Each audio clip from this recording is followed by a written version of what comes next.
All right. Assalamu alaikum. Yes, we are starting RB47. Welcome. Wa alaikum salam. Welcome. We have another good show for you tonight. I'm sure this, as whenever we do a response to David Wood, we get a lot of viewers. So I'm sure this will be another big show. People seem to like those. Before we get started, as I always do, wa alaikum salam, Sammy701, welcome. Let me send out some tweets and let everybody know that we are live so they can tune into the show. So let me send out some tweets. I would ask you to do the same if you have a Twitter or Instagram. Let everybody know that we are live. We got a live show, and tell them we're going to be responding to David Wood on this one. So they might want to, if they haven't tuned in before, they might want to check this one out. All right. So let me send out a few tweets real quick, and we can get this thing going. So just bear with me, people, please. Atheist Muslims going on, right? Just bear with me.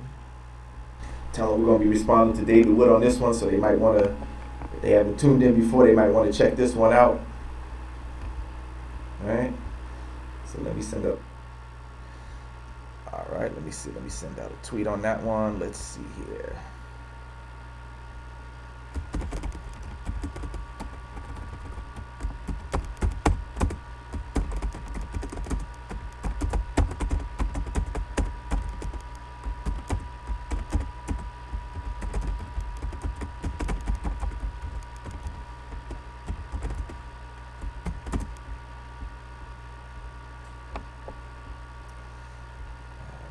All right, we just sent out that tweet right there.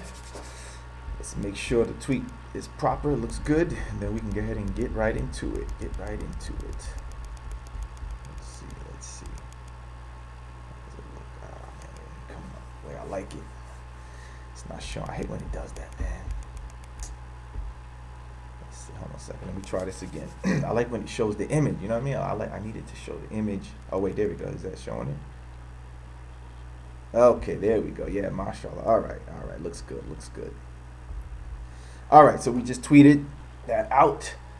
Let me see something. I need to get some other things set up here also. Let's see real quick. Let me see the best way to do it. I guess the best way to do it is to show the YouTube video, right? Okay, let's see here.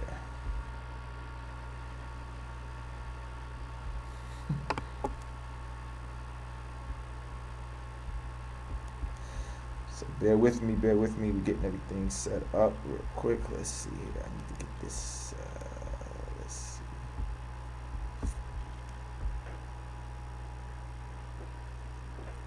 Everybody's coming in. Like I said, if you can share the live stream, let them know that we're live right now. Send out a tweet. Send out your Facebook. Whatever it takes.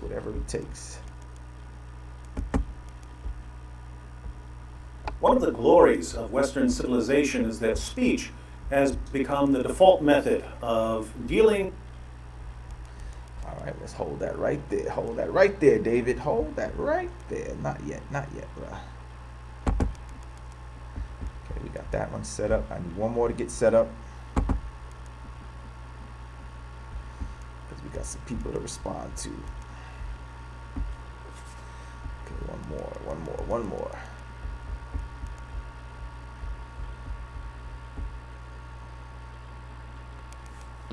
I dedicated my life to.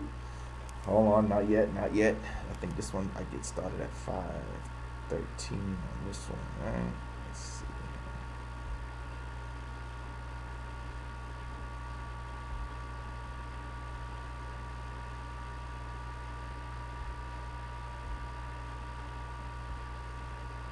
Bear with me. We're gonna have it really good. We're gonna get it really good.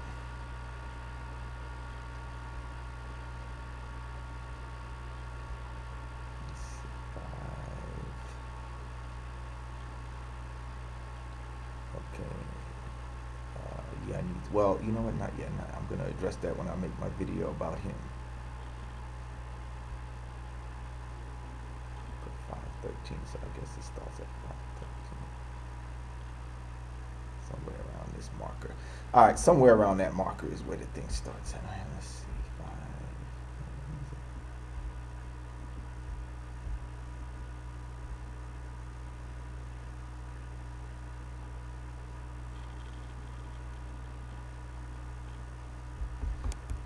Okay.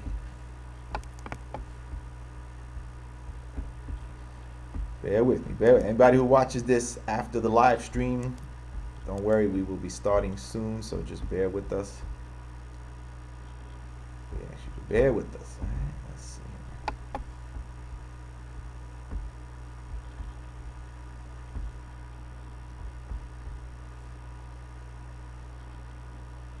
I dedicated my life to activism and to fighting religion and dogma in general.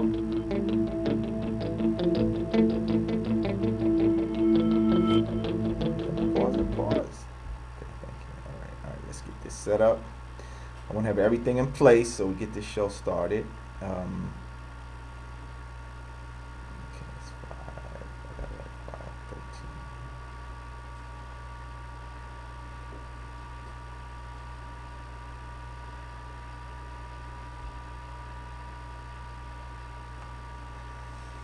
5:13. Okay, all right. I think I'm ready.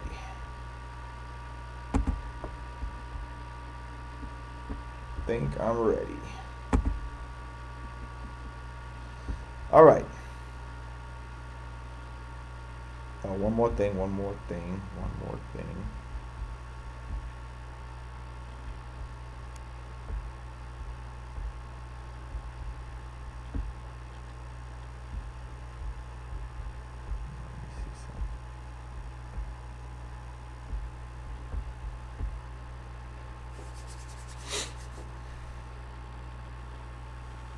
Okay. All right, now I think I'm ready.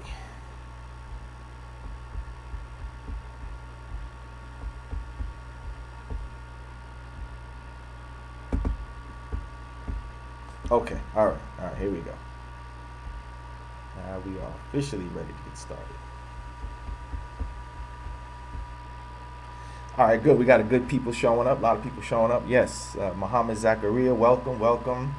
RB47. All right, okay. We got 7 people watching right now. Inshallah, more people will join in. Let me send out one more tweet on Twitter, and then we're gonna get it rolling. So one more tweet on Twitter, let everybody know that we are started here.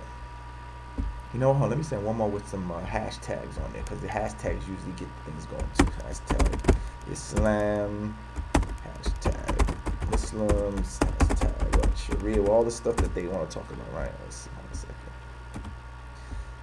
Hashtag, is it Sharia law? Okay, we'll put Sharia law. Okay, yeah, Sharia law, hashtag what? Oh, ex-Muslims, right? Ex-Muslim,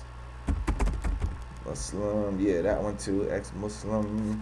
All of it. We wanted to get all of that. Matter of fact, let's do that one too.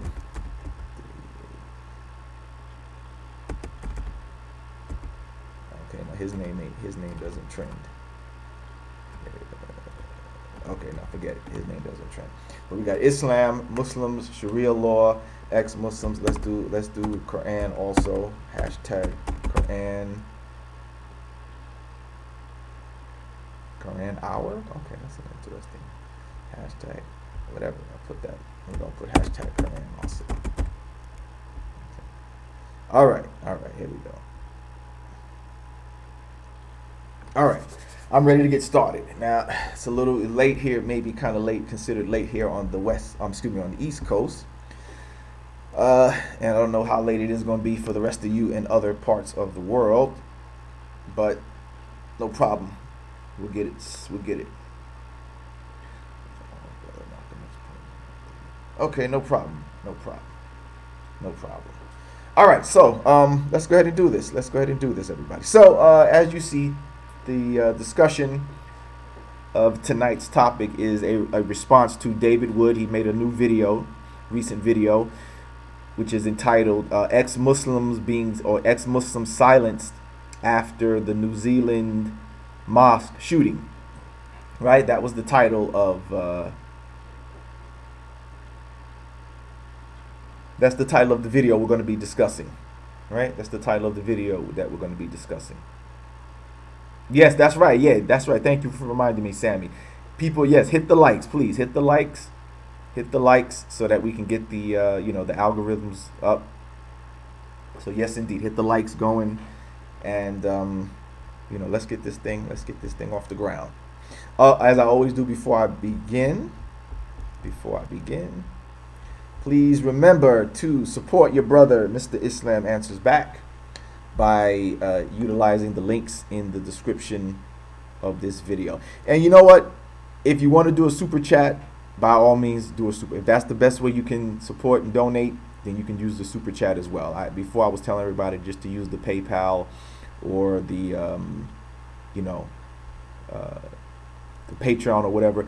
But look, if it's easier for you to use the super chat, then go ahead and use the super chat. Whichever way you can make it happen, inshallah. But in the meantime, my Patreon is still up. Oops, wrong one.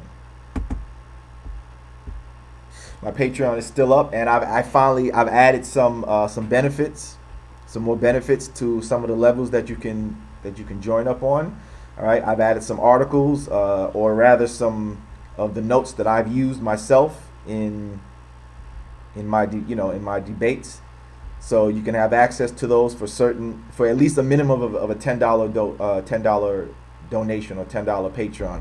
And these are good notes. I'm saying these are the notes that I use to refute, people that I'm debating. So these are strong arguments. They can't get around them.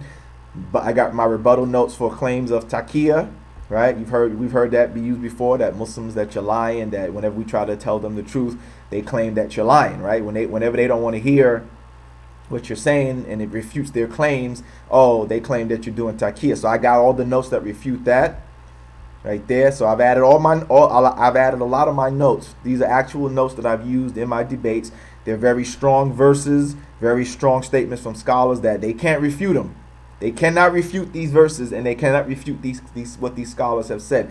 So if you want to have access to those notes, and some of them I'm going to be sharing with you on tonight's live stream, but if you want them for your own personal notes for you to always have available, you can get them by joining my Patreon. All right, minimum $10 donation, minimum $10 Patreon pledge, and you can have access to those notes to keep for yourself. Like I said, I'm going to be using some of them tonight on the show.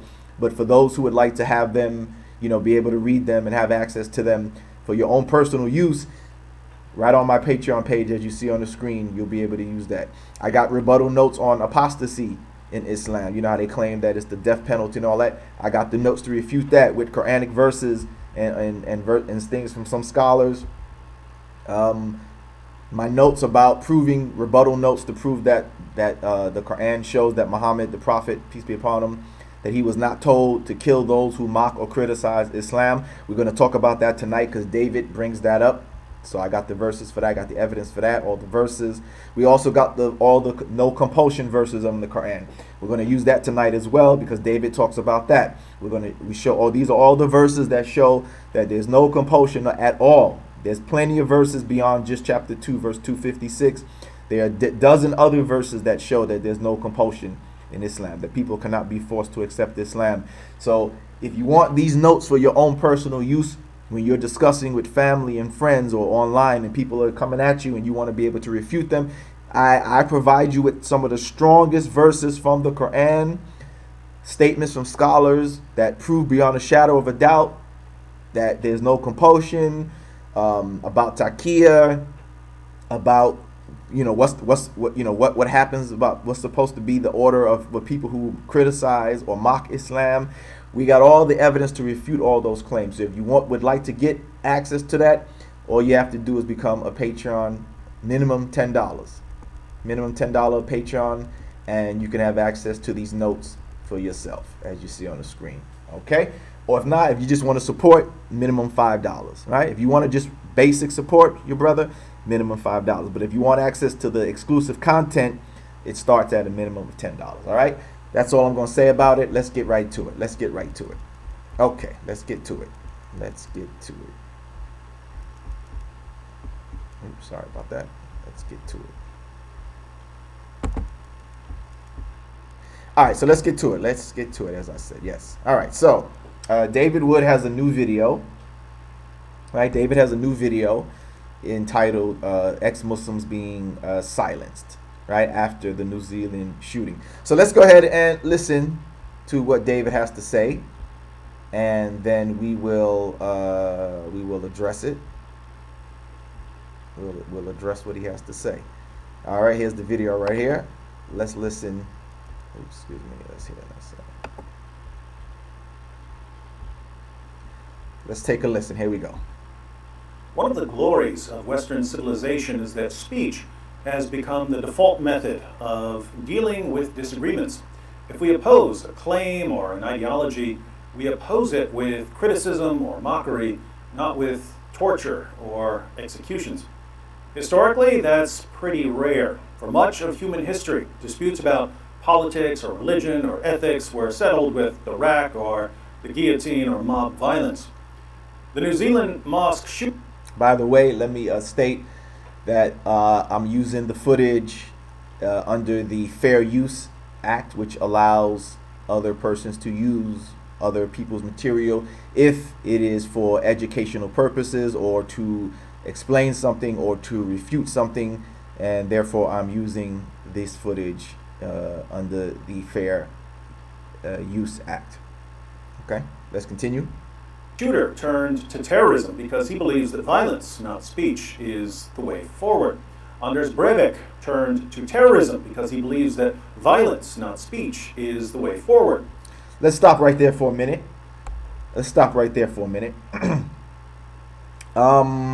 A lot of these people that they're mentioning, right?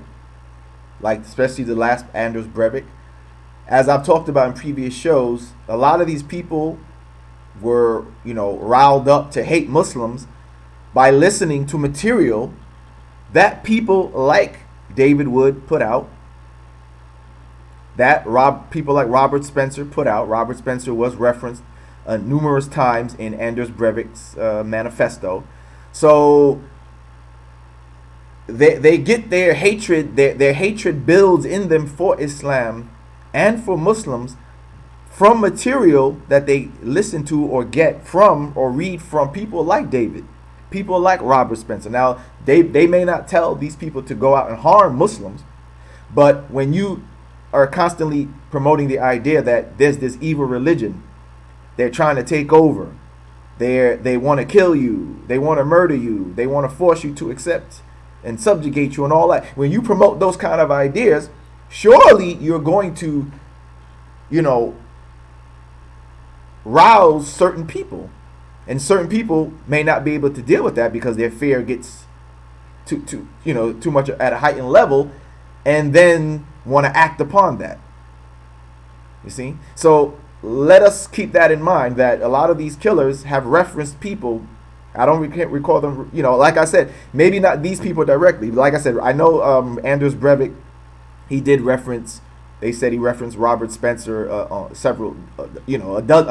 numerous times in his manifesto, right? And I told you before that people, organizations or publications like the Stormfront, which is a racist KKK Christian Ku Klux Klan site, they have referenced David Wood's work before, and other white supremacist sites have referenced David's work before in their promotion of their hatred of Islam. So although David may not directly call for violence against Muslims, the material that he puts out inspires the hatred, inspires the white racists who, like I said, the hatred builds up because they're hearing that, this evil religion, it wants to kill us, it wants to subject, and you're going to see that on this broadcast tonight. David will talk about that.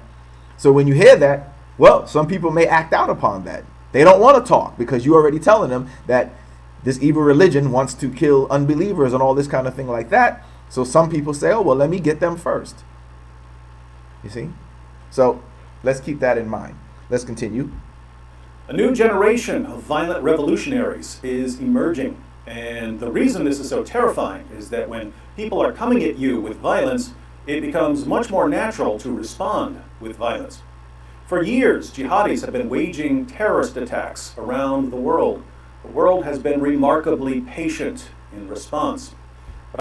let me say something about that, because again, this is that Western, that white Western arrogance that I've spoken about so many times that they seem to ignore. They, he talks about how, jihadis are around doing terrorist attacks around the world, and the world has been patient. But once again, as I always say, go to the origin of these so-called jihadis. The origin, the cause and effect of these jihadis, so-called jihadis, is what the West has done to Muslims. It starts with what the West has done to Muslims. And the world has been patient with white supremacy because you've colonized, you've committed genocide, you have been the ones who have subjugated people with your systems of racism and subjugation. And the rest of the world has actually been patient with you. As I talked about the article from Glenn Greenwald, right? From The Guardian, entitled "The Same Motive for Anti-U.S. Terrorism is Cited Over and Over." This would also apply to when it comes to other countries, where he talks about ignoring the role played by U.S. actions is dangerously self-flattering and self-delusional. We will apply this to what David just said as well.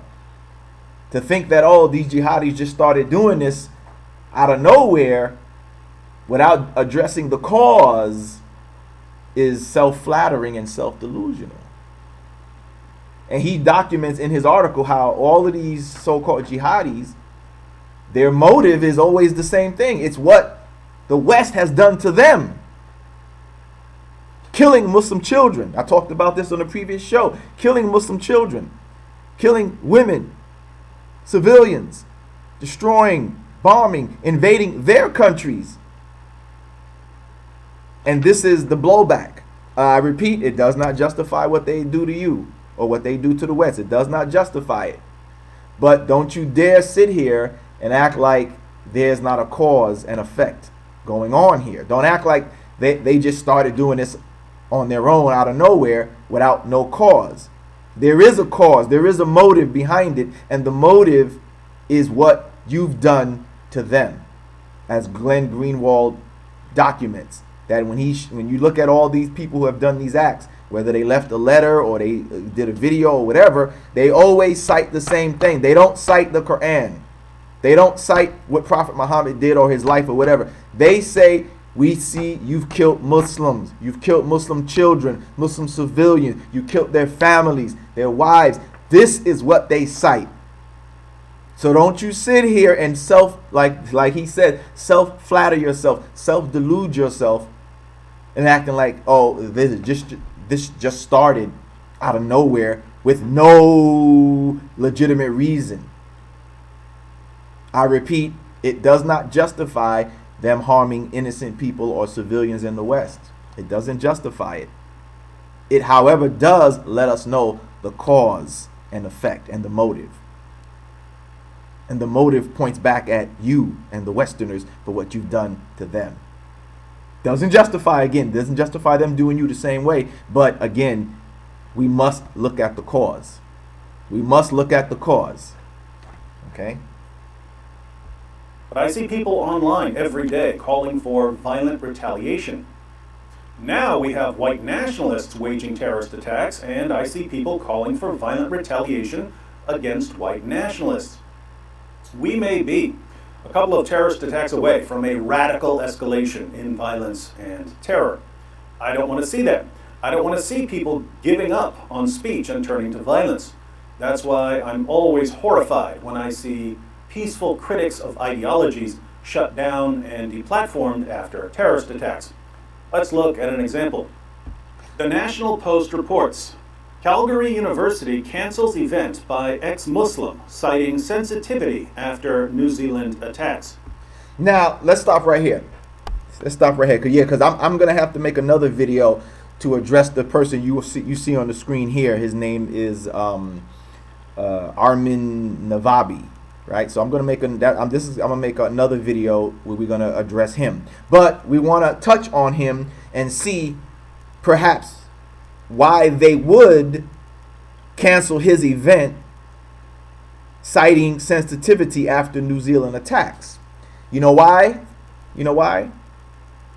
Because he's one of these people, this guy right here, he's one of these people, as I'm going to show you, who basically demonizes all Muslims. Right? He demonizes all Muslims. He's an ex-Muslim. He's an atheist. He didn't become Christian, but he's an atheist. But he plays with that.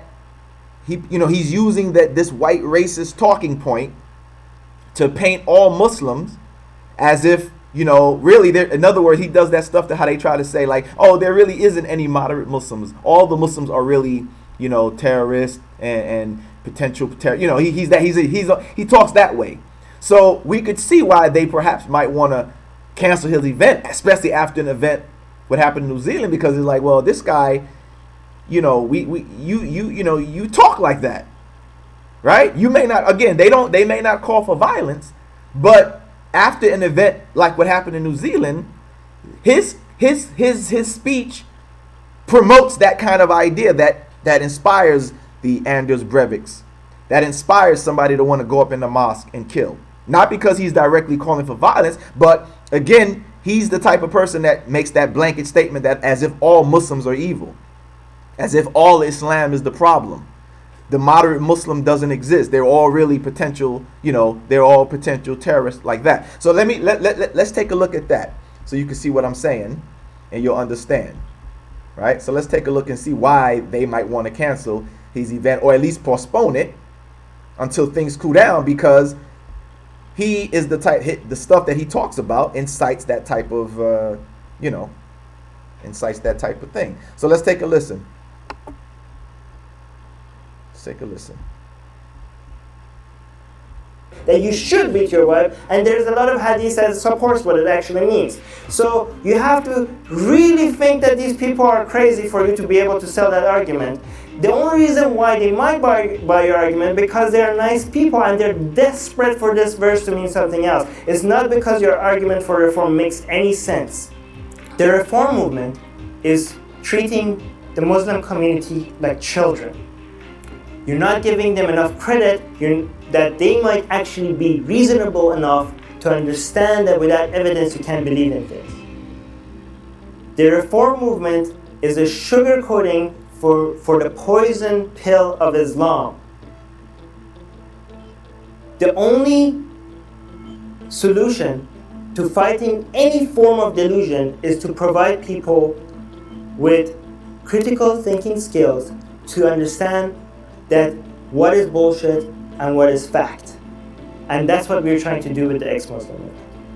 It has a lot more hope. It's growing faster. The reform movement is a fringe group. This is why me and Ali and Yasmin and Faisal, we started a podcast called Secular Jihadists from the Middle East and his ex-Muslims. And this is why I believe in ex-Muslims of North America, the Council of Ex-Muslims in Britain, and all the other ex-Muslim groups that are out there. And I think this is a battle that we're losing. People think that secularism is winning against Islam, but Islam is growing faster. They have much higher presence on social media. They know what they're doing and they're growing. And this is something that we can't afford to get wrong. So betting on the wrong movement against Islamic fundamentalism is going to cost us dearly. And I'm telling you that ex-Muslim movement is where you have to put the fight against Islam, not the reform.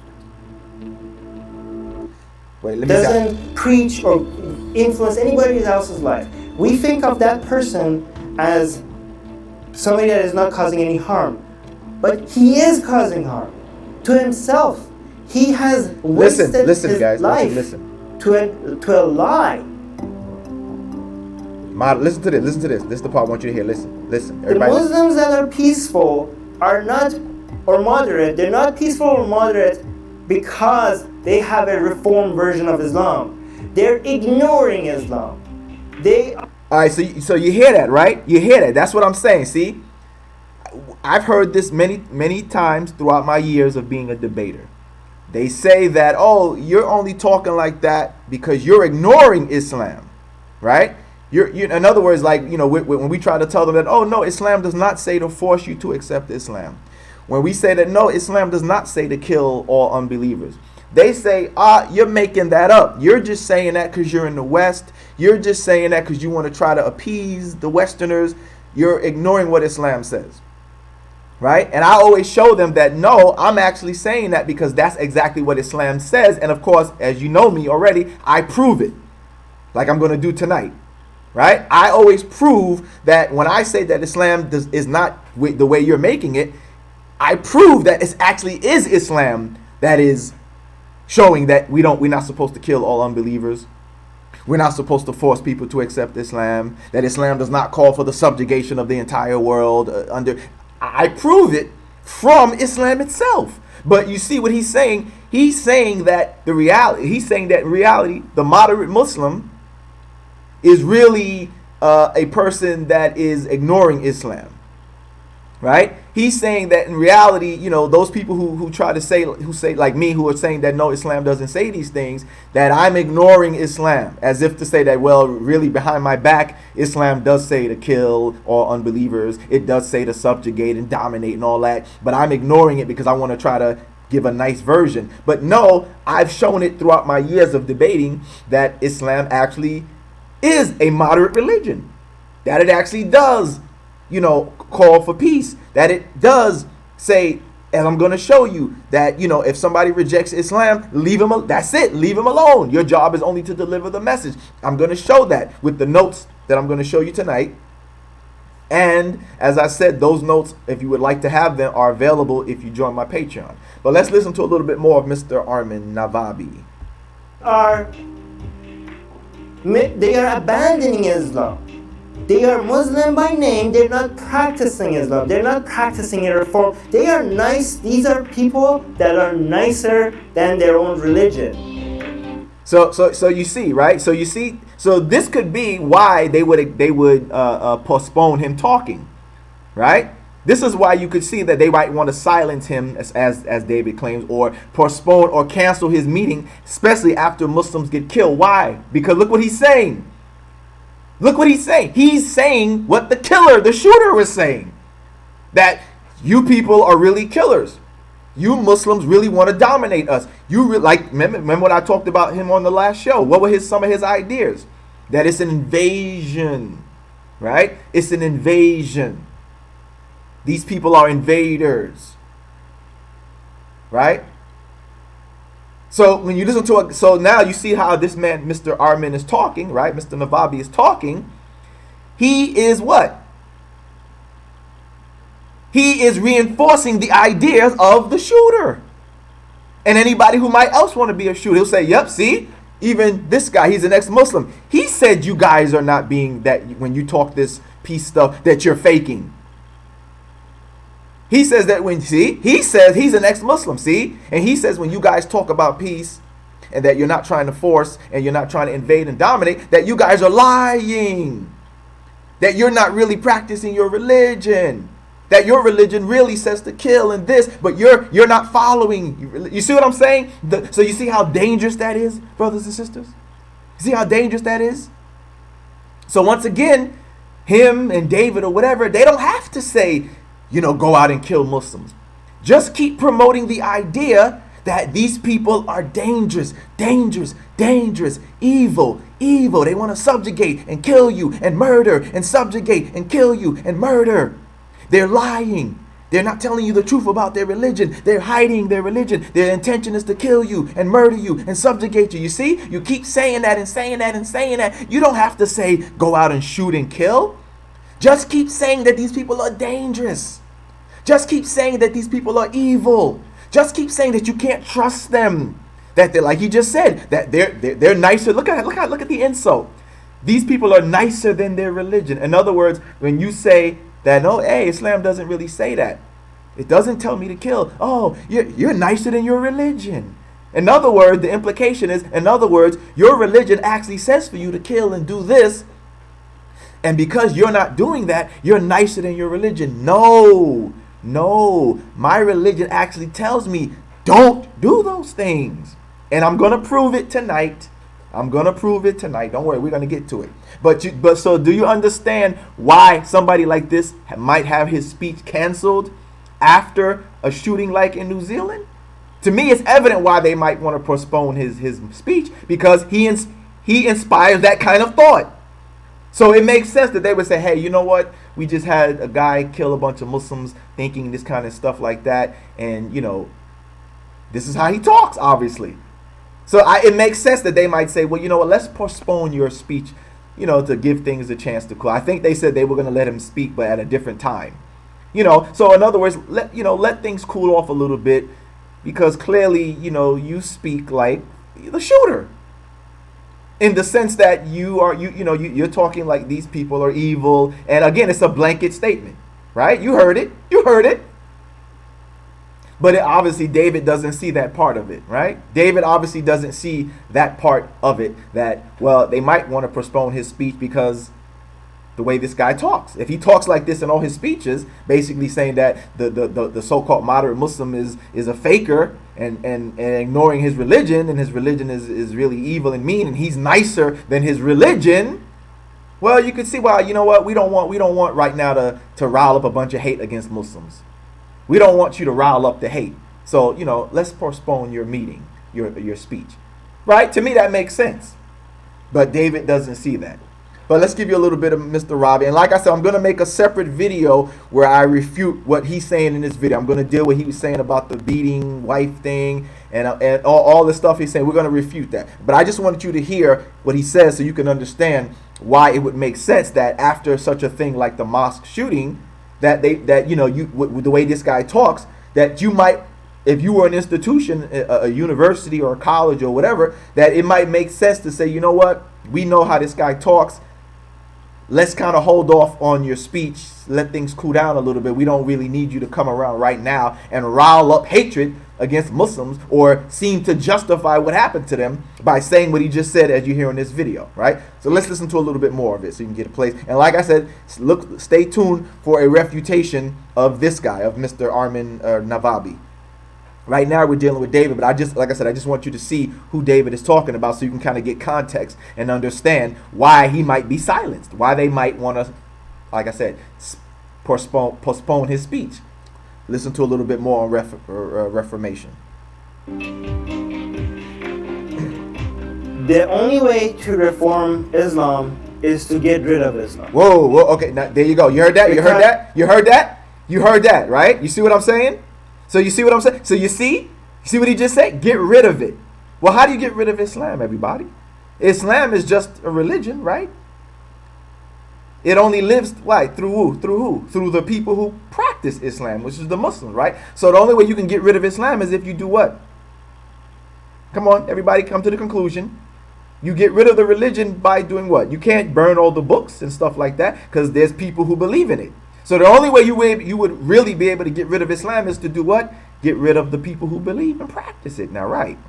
So again, you heard it. He didn't directly call for violence. But again, imagine having this guy coming talking after the New Zealand shooter just shot up a mosque, i.e. trying to get rid of Islam. So doesn't it make sense that you would say, hey, listen, we see how you talk. You know what? After the New Zealand shooting, there's a lot of sensitivities. Let's postpone your speech, your event, till another time to let things cool off. So imagine him coming after the New Zealand shooting and then his speech, and he says, hey, the only way to get, what we got to do about Islam, we got to get rid of it. Right? There you go. Let's listen further. Because any other concept of reform other than the abandonment of Islam involves believing in things without evidence. Historical versions of reforming Islam never denied the Quran as a direct word of God, never denied that Muhammad was an infallible role model. These new Western reform versions of Islam is something that is never going to happen, and it's actually dangerous because it's suggesting to the West that there is a version of Islam that is not going to harm you. So again, you see that? You heard that, right? Again, this type of talk is what inspires the shooters and killers. All they have to do is point to people like David or Robert Spencer or Mr. Navabi and say, yeah, see, he was one of them. What would be his best argument? The This guy right here, Armin, was one of them. He's an ex-Muslim, and he's even saying that, that they're dangerous, that you can't trust them. You see that, right? What he just said. You heard what he just said, right? That there really is no reform or this nice version of Islam. That you can't act like it can't still harm you. See that? See that kind of talk? It's very dangerous. It sets us up to be shot like what happened in New Zealand and Anders Breivik and the guy who went into the Sikh temple, thought it was a mosque. It sets it up. This kind of speech sets up the foot soldiers to want to go and do something, because he says, oh, these people are dangerous. They just built the mosque on my street or in my city, in my town. And I just heard this ex-Muslim guy just say that they're dangerous people. And that look what he just said. There is no version of Islam that won't harm us. We're stupid if we think that there's a peaceful version. You see that? But again, as I'm going to show you tonight, and as of you, those who are Muslims, we know that Islam teaches peace with those who are at peace with us. We know that. But you have these Uncle Tom type ex-Muslim Arabs, Middle Easterners, or whatever, who I say want to kiss white Western racist ass. So they play into that role by saying, oh yeah, they're dangerous. There is no good version of Islam. There is no peaceful version. It's a lie. They're the ones who are lying.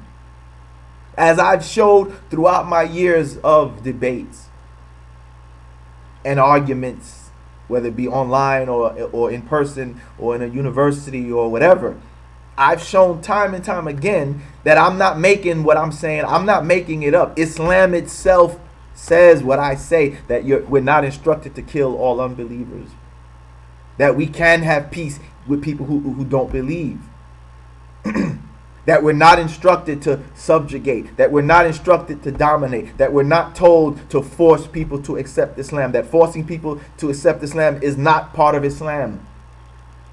But then they say, oh, he's making that up. I've heard this before. People have told me this. They say, you're just saying that because you're a Westerner.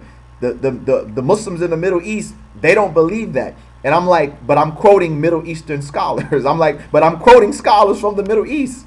The scholars that I'm quoting, they're from over there, and they're saying that Islam does not call for the subjugation. They're saying that Islam does not call for killing all unbelievers. They are saying that Islam says, yes, you can have peace with peaceful unbelievers. They're saying that Islam, there is no compulsion in religion. I'm not making it up because I'm a Westerner. Muslims who are scholars from over there are even saying it. But this is the lie that they make up to try to, to justify their demonization of the Muslims. That's how they try to justify it, by saying, oh, you're just saying that, like you just hear him saying, oh, you're being nicer than your religion. You're making it up. There really is no nice version. See, bigotry, hatred, and this is what causes the blanket demonization of Muslims. This is what caused people, like I said, to want to go and kill all Muslims. When you hear talk like this, that there is no version that's not going to harm you, so you say, oh well, then I guess they're all evil then. And that's why that devil could kill women and children. He killed children too. Why could he do it? Because look what people like this are saying. There is no version that's safe. There is no version of Islam that won't harm you. Right? They're ignoring their religion. They're being nicer than their religion. Their religion really says to do this or that. No wonder the people could go and kill children. No wonder the devil could kill children in the mosque, in the masjid. No wonder he could do it. Because when you hear stuff like this, you say, oh, well, no matter if it's a woman, no matter if it's a child, no matter if it's an old man, they're all evil. They're all evil. You see? So like I said, look for the next video to be, perhaps we'll do it tomorrow, inshallah, because it's late here. Probably late where you guys are in your part of the world, and it's definitely late here in the United States on the East Coast. But look for it tomorrow or over the weekend. I'll make the second video where we will address what he's saying and refute him. I just want, like I said, I just wanted you to hear what he had to say so you could understand why it might be justified to cancel his event when he talks like this, especially after such a traumatic event as what happened in New Zealand. To then have a guy like this come and say what you're hearing on this video is demonizing all the Muslims, which, especially after an event like that, if you're smart, you would say, you know what, we need to hold off on you speaking for a little while. Let's listen to a little bit more and then I'll get back to David. It's just a politically correct solution that is never going to fly and is taking our attention away from the actual movement that is growing, that it does have a chance. That is the ex-Muslim movement. The reform movement is very condescending because it's suggesting that the people living in the Islamic world are too dumb and too stupid to understand that there is no God. So these dumb people, let's just hope that they believe in a version of Islam that is not going to harm us, because it's too soon for us to even introduce secularism and atheism. But guess what? Secularism and atheism existed in these countries way before the United States was even a country. The first two people that I talked about atheism in Iran in my university became skeptical about their religion within weeks. There's much higher chance of people abandoning their religion once you show them what their religion stands for. It's easier for me to make an argument that, hey, where's an evidence for God, than to go make a gymnastic argument, hey, maybe this verse that tells you that you could beat your wife, maybe it doesn't mean you can beat your wife. Try making that argument, because it plainly says in black and white that you can beat your wife, that you should beat your wife, and there. All right, we're gonna, like I said, I'm not gonna address that right now. We're gonna address it. I'm gonna do a separate show where we address the claims that he's making there. I'll just say very quickly that first of all, he's saying that, it says that you should beat your. No, it doesn't say that. Okay, but like I said, we'll deal with that. I don't want to take away from dealing with David. I'm gonna make a separate video where we address him and the claims that he makes in this video. Again, I just wanted you to hear what this man is saying and why the justification for canceling his event might make sense to a university, especially after what happened in New Zealand. Okay, so I hope you guys understand. And like I said, don't worry, we're gonna refute him. I got a video already lined up where we're gonna address this guy, but I just wanted you to hear him so you could understand the bigotry that you hear and the blanket wide brush painting of Muslims as, that the religion is evil. Basically he's saying the religion is evil. People who are speaking about peace and moderate and all that, they're really fakers. They're not really practicing their religion. They're ignoring the evil verses or whatever he's saying. I just wanted you to hear that. With, like I said, which you see, this is how these killers think. These people who want to go into a mosque and kill, they think like these people because they're listening to these people. They're listening. He mentioned that girl, that lady Yasmin, right? Remember I did a video about her maybe about 2 or 3 weeks ago where she does the same thing. Remember I showed you how she talks about Islam. All Islam is evil. Remember she talked about how Islam is like the Nazis. She didn't say, just the extremists. She said Islam itself is like the Nazis. She talks about the hijab is rape culture. You see how they paint it in such strongly evil and negative words. It's hijab is rape culture. So you see how they frame Islam in this very, very dark, evil, negative description of it. Well, the people who want to kill Muslims, they're listening to you, Yasmin. They're listening to you, Mr. Navabi. They're listening to David and Robert and Pamela Geller and whoever the hell else is out there demonizing Muslims. They're listening to you, and many of these people have cited you. Like I said, they've cited, we know they've cited Spencer for sure. But they listen to these people like this. You give them the justification. Not directly, but you indirectly give them the justification to hate all Muslims. And again, if somebody has strong enough hate, they might pick up a gun and say, well, let me go kill all the Muslims. Okay? So let's get back to David. We're gonna get back to Mr. Navabi. Don't worry, we will get. But let's get back to David. Okay, let's get back to David. All right, so I want to jump up to let's see here, to the 3-minute mark. I believe it is 3 minutes. Let's see, yeah, but right here.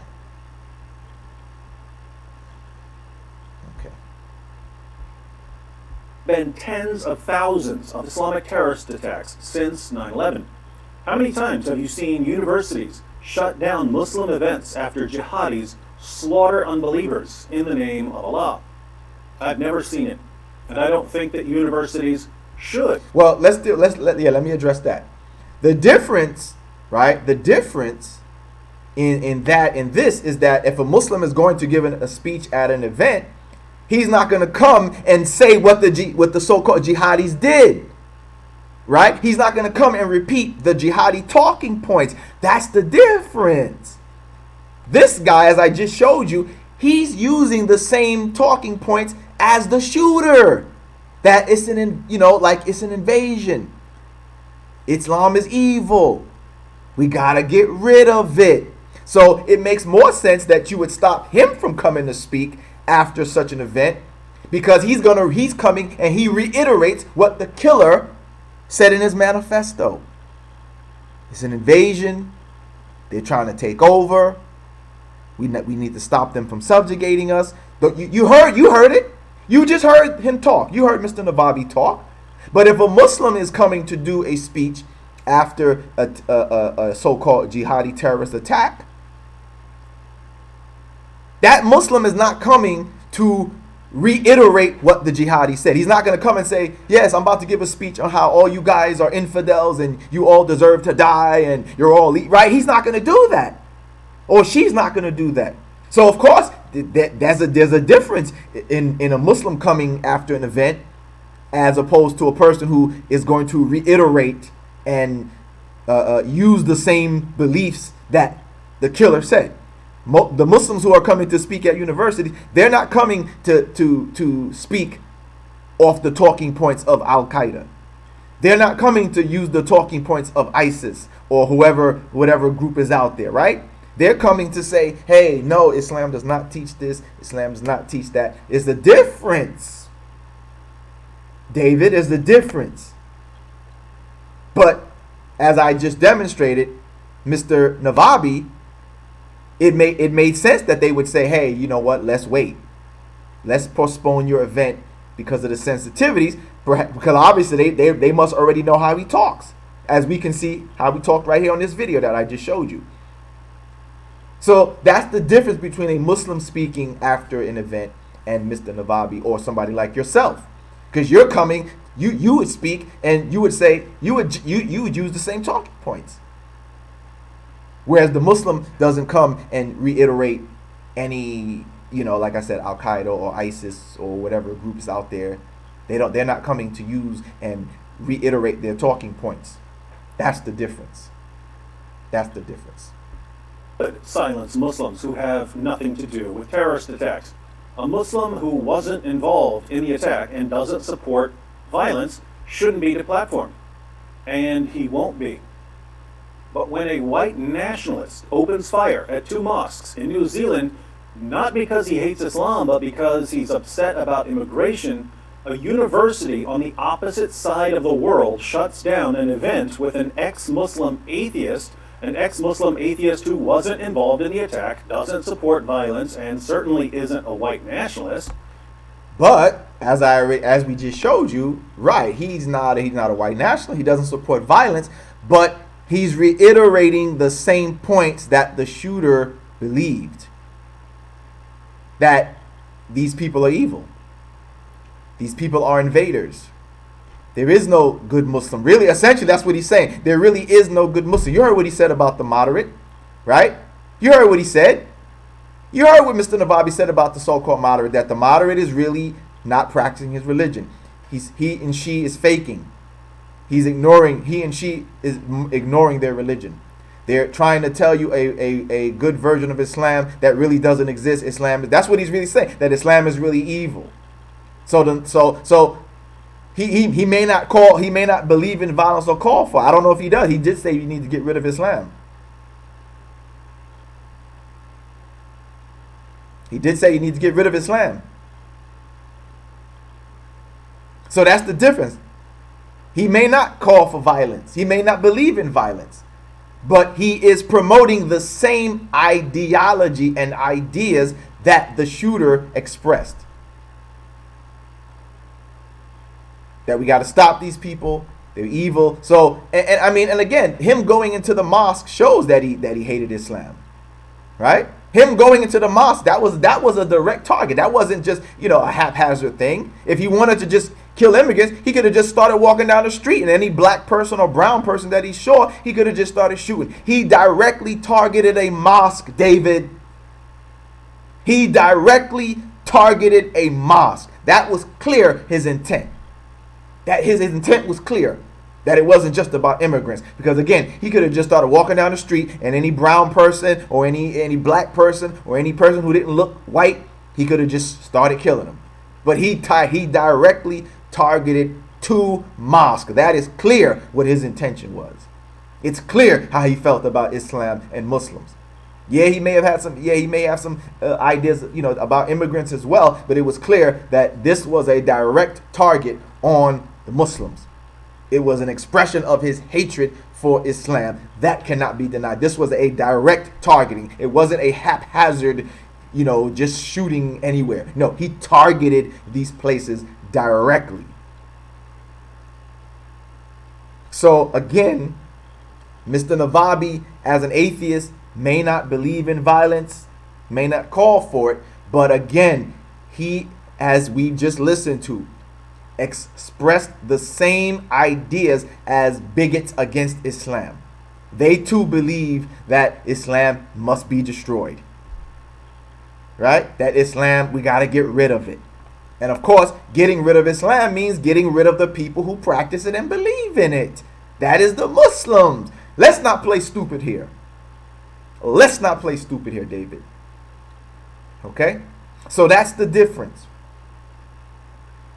As we just heard, like I said, to me it makes sense for the university to at least postpone it. You don't have to, completely ban him or shut him down, but at least say, hey, you know what?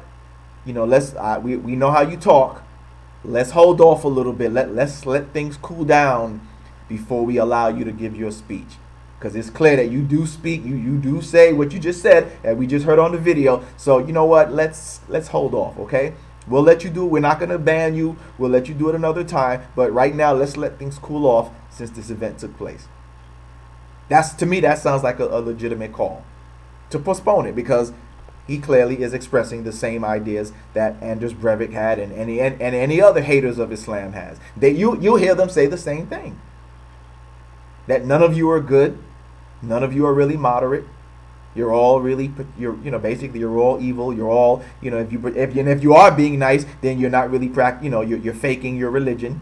Your religion really says to kill and be evil and all of this. I can't trust you. You see what I'm saying? So, come on. All right. In fact, Armin Navabi is precisely the sort of person who would have been targeted by the New Zealand mosque shooter. You know what? That's an interesting point too, and I've talked about this before too. Right, about people like Bridget Gabrielle and Walid Shubat, and yes, this guy here, we can throw him in there too.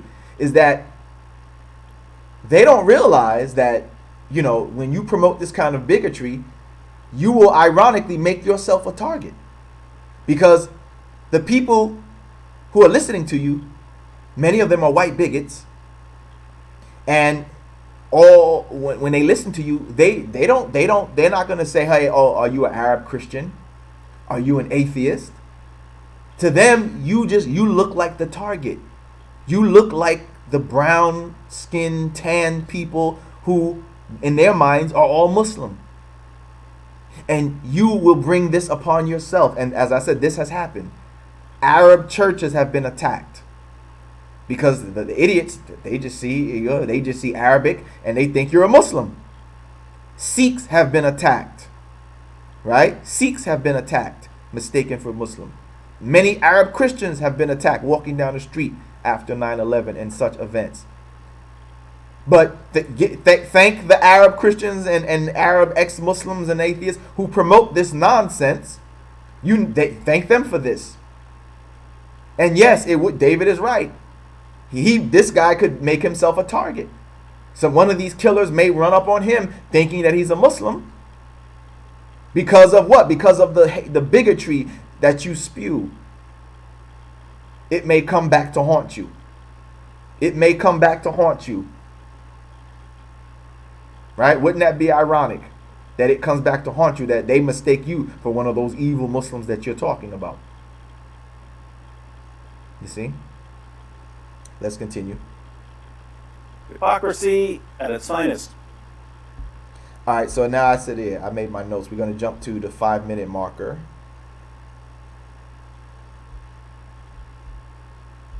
To stop talking, not realizing that it's not peaceful discussions that lead to violence, it's blocking peaceful discussions that leads to violence.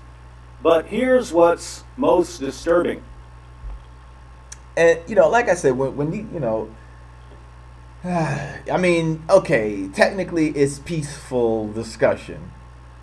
But when your discussion is, as you just heard Mr. Navabi speak for himself, when it's demonizing a people, you see what I'm saying? So technically it's peaceful in the sense that, right, he's not calling for violence, but it is the demonization of a people that those who want to act upon such ideas look at and listen to and use as a justification for their violence, even if the original speaker did not call for violence. Right? So although the original speaker didn't call for violence, when the original speaker is saying things, as we heard, that we got to get rid of Islam, their religion is really all evil, there is no version, you heard what he said there is no version of Islam that won't harm you. Wow, that sounds like, well, damn, right? How does that sound? If I wasn't Muslim, I'd be like, okay, well, damn, I can't trust these people. These people are evil, man. So there's no version of that religion that's safe, that I'm safe from.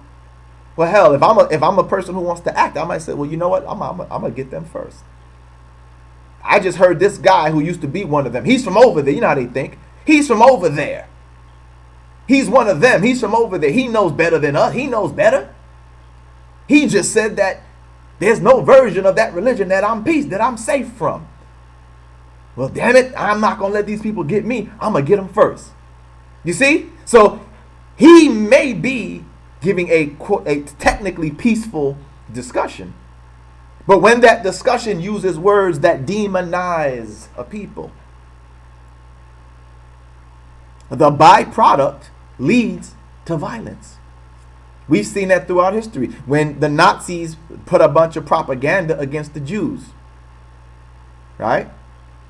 When white Americans put a lot of propaganda against the Native Americans, against Japanese Americans, against black Americans, the result was violent. Even if you didn't call for violence directly, when you say the N-words of this and that, when you say the Japs are this and that, people act on it.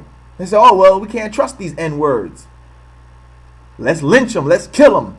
Let's abuse them. Let's mistreat them. And we've seen the history of America. When they did it against the Japanese Americans, it justified putting Japanese Americans in internment camps. Yeah, they put Japanese Americans in internment camps. Almost similar to like how the Nazis did the Jews, except they didn't put them in ovens and exterminate them. But they got abused. Their freedom was restricted. Their rights were taken away, and they were put in these camps. When they spread propaganda against the Native Americans, heathen, look at how they describe the Native Americans, the indigenous people, heathens, savages, all over the world, right? When they went to Australia, heathens, savages. Go to Africa, heathens, savages. Right? And whatever other lies of their time and day that they spread against these people that justified the violence, that justified the murder and the genocide against the indigenous people. So you don't have to directly call for the violence. All you need is somebody to put the propaganda out, and there will be people in society who will hear it, and they will act. Even if you didn't tell them, they will act upon that. And that has happened throughout history when propaganda has been put out against a targeted group or a hated group. Even if the leaders didn't directly call for violence, when you hear such lowly, denigrating words about that group, people start to despise and hate them. And when you despise and hate, eventually it leads to the violence motivated by that despising and hating of that group. Okay? Former Muslims are in real danger. If anyone gets to criticize Islam, former Muslims should get to criticize Islam because Islam calls for their violent deaths. All right, let's address that. Now, good. Now we get into the good part. Yeah, here's the part we're going to start refuting now. Okay? That, first of all, if there is so much danger, it's like, we always heard this a lot. They're in so much danger, they always say. They used to say that about Wally Shubat and all these other people. But yet, they're making money. They're making money. They don't have no problem. They're doing speeches in colleges and universities. They're traveling around. They're getting paid, getting money. As we talked about in previous shows as well, this is a moneymaker. The Islamophobia movement, it's a moneymaker, man. You can make a lot of money if you say, hey, I'm an ex-Muslim or I'm an Arab and I hate Islam or whatever. Man, it's a moneymaker. It's a moneymaker, man. So, yeah, their lives are supposedly in danger, but yet they're doing speeches and appearances all over the place, getting that money, though, right? Getting that money, though, huh? Getting that money. Now, as you heard David said that Islam calls for their, violence against them, and we're going to show that that is not the case. Let's let him speak a little more, then we'll refute.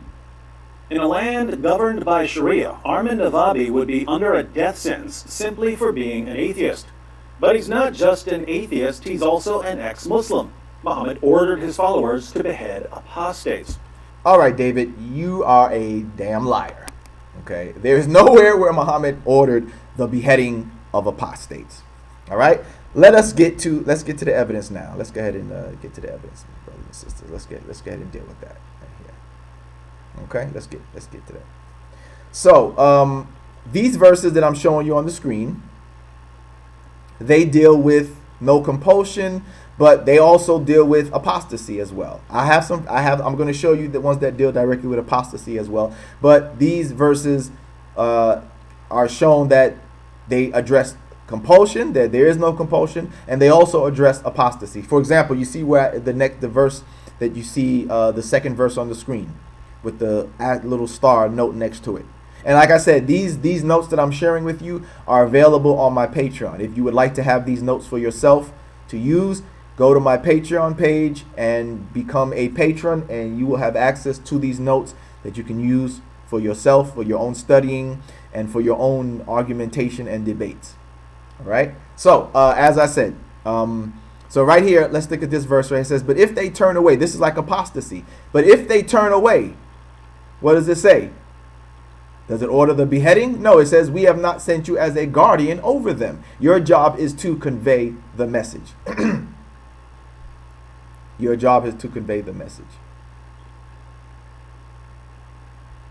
Right? Your job is to convey the message. The next verse, chapter 6, verse 66. Your people have rejected it, even though it is the truth. Say, I am not appointed a guardian over you. If he's not appointed a guardian over you, then how could he do harm to you if you want to leave Islam? Right? How can he be ordered to do harm to you if you want to leave Islam if he's told right there he's not your guardian? He can't keep you. He's not your keeper. He can't keep you in this religion if you reject it. His job is only to deliver the message. Right? Look here. Look at chapter 10, verse 99. It says, and if your Lord had pleased, surely all those who are in the earth would have believed. All of them. This is Allah saying that he could have made everybody a believer. Right? Obviously, Allah chose not to do that. So he says, will you then force men till they become believers? This addresses apostasy, and it also addresses that compulsion. There can't be any compulsion. You can't force people to be believers. Here's another look. Look at this. This next verse is a clear verse against what David just said about apostasy. Look here. Look at that. It's at Surah 5, verse 54. O you who believe, whoever from among you turns back from his religion. There you go. That's clearly about apostasy. That's clearly about apostasy. Look what it says. O you who believe, whoever from among you turns back from his religion. What does Allah order? The beheading? No. Allah says, then Allah will bring a people. He'll just replace you with another people. No beheading, no killing. He'll just bring another people He shall love them, and they shall love him. Lowly before the believers, mighty against the unbelievers. They shall strive hard in Allah's way, and shall not fear the censure of any censurer.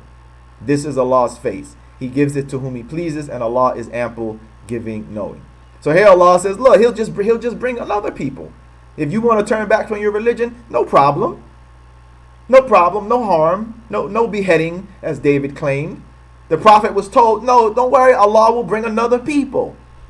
If they turn away, your job is only to convey the message. Don't not go after them. Not go after them and kill them, as David claims. Right?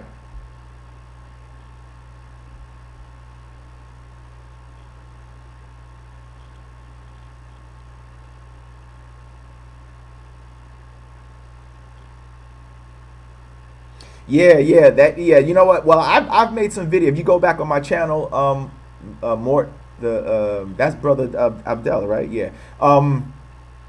Welcome, by the way, to the channel, to the show. I've done some videos where I addressed Tawhidi, but yeah, I would love to have a debate with him, man. I would love to debate him and refute him. You know what I mean? I would love to debate this guy and refute him. You know what I'm saying? But yeah, you know, Tawhidi is another one of these people too, that he claims that he's a Muslim, right? He claims he's a Muslim, but yet he's using white racist talking points. He's using anti-Islamic talking points. And I always wonder, I've said this in my earlier videos, I'm like, but wait a minute. If you believe that Islam is this way, why are you still a Muslim? It doesn't make any sense for you to still be a Muslim. If you think that Islam is evil and the Quran is saying this and that, then how are you still an Imam? Why don't you just leave Islam? But that's the game, brothers and sisters. That's the game that they play. That's the money maker, right? Either claim to be an ex-Muslim, or even better, say, hey, I'm still a Muslim, but yeah, this religion is evil and this and that and all that. It makes no sense. It makes no sense whatsoever. But let's get back to this. Let's get back to this. So as I'm showing you here on the screen, I'm showing you these verses that clearly address, you know, both addressing the idea that there is no compulsion, and also that there is no calling for the beheading of apostates. Right? The Quran does not call for the beheading of apostates. So Muhammad never called for that. All right? And like I said, if you would like to have these notes, just join my Patreon and you can have access to these notes. Let's look at a few more verses.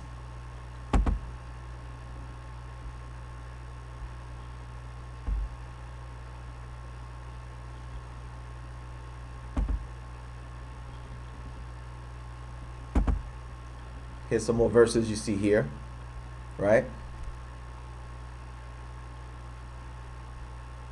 Here, as you see the next verse, chapter 12, 103, Allah is speaking to the believers, the prophet, etc., saying what? Yet, be you ever so eager, most people will not believe. So he's still telling, look, you know, you can't, you're not going to be able to get people to believe. You can't get all people to believe. Allah's telling them you can't do it. It can't be done. So this idea of compulsion or forcing people to stay a Muslim is utter nonsense, man. Look, chapter 18, verse 29. It says, and say, the truth is from your Lord. So Allah says what? Let him who please believe, and let him who please let him but disbelieve. Let them go and disbelieve, Allah says, chapter 18, 29. Chapter 6, verse 104. Again, I'm not going to go through all of them, but like I said, if you want these verses cannot be refuted, brothers and sisters. If you want to have the airtight argument, if you want to have your strongest arguments when you get into discussions about this, these are the notes you want to get. Like I said, they're available on my Patreon page. Look at the next verse, 6104. It says, indeed, there have come to you clear proofs from your Lord. Whoever therefore will see it, it is for his own soul. And whoever will be blind, it shall be against him. And what? And I am not a keeper over you. That's clear. He's being told, that goes for us Muslims, and that went for the Prophet Muhammad too. He's not a keeper over you. What's that mean, a keeper? That means I can't keep you in this religion. If you want to leave, I am not a keeper over you. That also refutes the idea that the penalty for apostasy is death, because that implies that the death penalty is a way to keep you in the religion, right? The idea that death is the punishment for apostasy implies that that's a way to make you stay in the Muslim, to deter you from leaving Islam, i.e. keep you in it. But what is Allah saying to the Prophet right here? That what? I am not a keeper over you. If you see it and you want to believe, it's good for you. If you don't, that's your problem. I am not a keeper over you. I'm not here to keep you in this religion or make you accept it or make you stay in it. I am not a keeper over you. And as I showed the other verses, the Prophet, Allah said, tell them your job is to deliver the message. You're not their keeper. You're not their guardian over them. Your job is to deliver them. If they want to reject it and turn away, your job is only to deliver the message. I'm showing you the verses. I'm showing you the proof. And this is my point that I talked about earlier, to show that, as you see what I'm saying, this is in the Quran, brothers and sisters, right? Mr. Navabi said that, oh, we're making it up. We're making it up, right? According to him, we make this stuff up. We Western Muslims, we're making it up. We're nicer than our religion. No, Mr. Navabi, the religion itself teaches that this is from the Quran itself. The Quran itself is saying these things. I'm not making it up. I'm not trying to water it down. This is what Islam actually says, sir. Look at the next verse. Look at 107. And if Allah had pleased, they would not have set up others with him. And what? Once again, notice how Allah keeps saying this over and over to the Prophet, and i.e. to the Muslims as well. This goes for us, right? That means for us too, we can't keep people in Islam either. We have to deliver the message, and if they accept, all praise is due to Allah. If they reject, we're not their keepers. Our job is only to deliver the message, not to kill, not to force them. No. Look at the verse 107 of chapter 6. If Allah, and look at what Allah is saying. Allah is saying, look, that if he wanted to, he could have made the entire world believers. But that's not what he chose to do, Allah says, right? He chose not to do that. So how then can we as Muslims, or how could the Prophet have expected to do what Allah doesn't do? Right? So that's crazy to think that, or for these people to assert that the Prophet was supposed to force people, when Allah says, look, I don't even do that. Allah himself says he doesn't even do that. He says he could have, and he has the power. Allah has the power to make people believe. But he says he didn't do that. He didn't choose to make everybody believe. So how can you as a regular Muslim or as the Prophet think that you have the ability to force people to accept Islam? It doesn't follow, because that's not what Islam teaches, as you can see. So what does he say? Again, I'm still on chapter 6, 107. It says, if Allah had pleased, they would not have set up others with him. And we have not appointed you a keeper over them. And you are, this verse is even more clear, and you are not placed in charge of them. Slow down, wait a minute. You're not a keeper, and you're not placed in charge of them. If he's not placed in charge of them, how then can he kill if they leave? That's what I'm saying, brothers and sisters. You want to get these notes. You want to get these notes. These are the strongest verses to refute any claims. Did you see that verse? Look how clear that verse is. It clearly says you have not appointed a keeper over them, and you are not placed in charge of them. You're not in charge of them. So if they leave Islam, you're not in charge. If they reject, you're not in charge of them. These refute the idea of beheading, this nonsense that David Wood is talking. Okay? So I gave you enough verses. Now I know what people are going to say. Right? I know what people are going to say. Oh, what about that hadith? Right? I know that's what's coming. I know that's what people are thinking if they hear this, if you hear it later. I know that's what you're thinking. Oh, what about that hadith? The one that says if they change the religion, kill. What about that? Okay, well, let's get to that.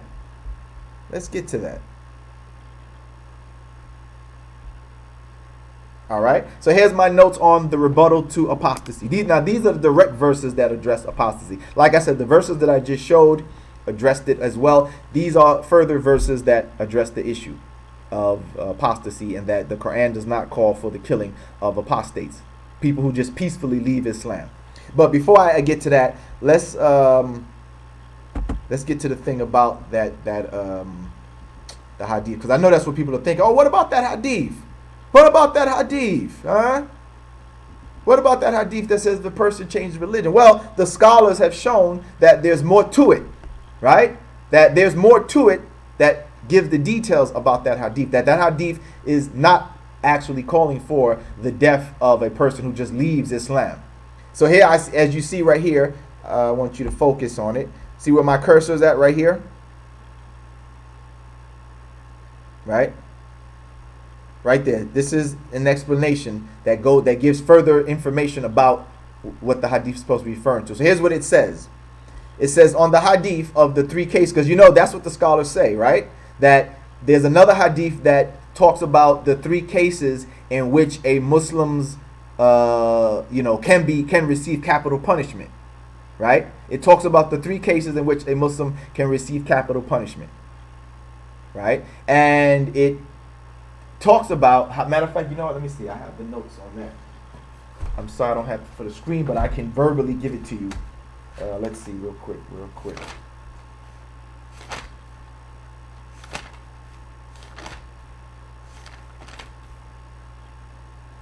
Okay, yeah. Let's see here. The hadith is from Abu Dawood, right? It's from Abu Dawood, volume 4, number 4353, and it's also in Bukhari, volume 12, hadith number 6878. These two hadiths give further explanation on the apostasy and details that the apostasy is actually not about just a person who just has a change of heart or change of faith or whatever, right? It demonstrates, because the Prophet is saying that these are the only three cases in which a person can receive, a Muslim can receive capital punishment, right? And so one of the reasons that it mentions, like I think for adultery, I forgot what was the first reason. One of them is for adultery. The third one is what I want to specify. Mentions that it says a person who leaves out from amongst the Muslims and they go out fighting the Muslims. So the scholars say that this shows that it's not apostasy that gets the death penalty. If you just apostatize from Islam just because you have a change of heart or a change of faith, there's no harm done on that person. It says, this hadith clarifies that it's about a person who leaves Islam fighting the Muslims, meaning they're a traitor. They've committed sedition. So they didn't just leave Islam. They left and they left fighting the Muslims, meaning they left to attack the Muslims, right? They leave Islam and they come to fight the Muslim, meaning to start war or something of this sort with Muslims.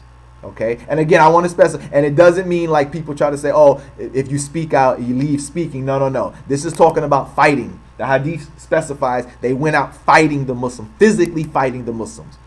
They left Islam and they came to fight the Muslims. Those are the persons who could receive capital punishment. A person who just has a change of faith, and leaves peacefully, no. Okay, and I'll even show you that from the Quran as well. All right, but that's the hadith. One is from Abu Dawood, volume 4, number 4353, and one is in Bukhari, volume 12, hadith number 6878. Okay, it talks about how these people called the Zendika, right? They were guilty of high treason. So these are people who, they didn't just apostatize, they left Islam, but they left Islam and started to attack the Muslims. So therefore, it was permissible that they could receive the death penalty or capital punishment, because they didn't just leave peacefully. They left and wanted to physically fight the Muslims. Okay, the Zendika. All right. So as you see on the screen, this is what it says that Ibn Taymiyyah explained also. So it says on the hadith of the three cases, those are the ones I just gave you the references to from Abu Dawud and Bukhari. It says on the hadith of the three cases for a Muslim to get capital punishment, Imam Ibn Taymiyyah, explaining the aforementioned hadith of the Prophet, inferred that, as I quote, the crime referred to in the hadith under discussion is that of high treason, hiraba, right? Hiraba, and not apostasy, ridda, as such. Okay, this can be found, as you see, in Sarim al-Maslul, page 52. All right? This is the reference that to showing that this shows that it's about, hiraba, not apostasy.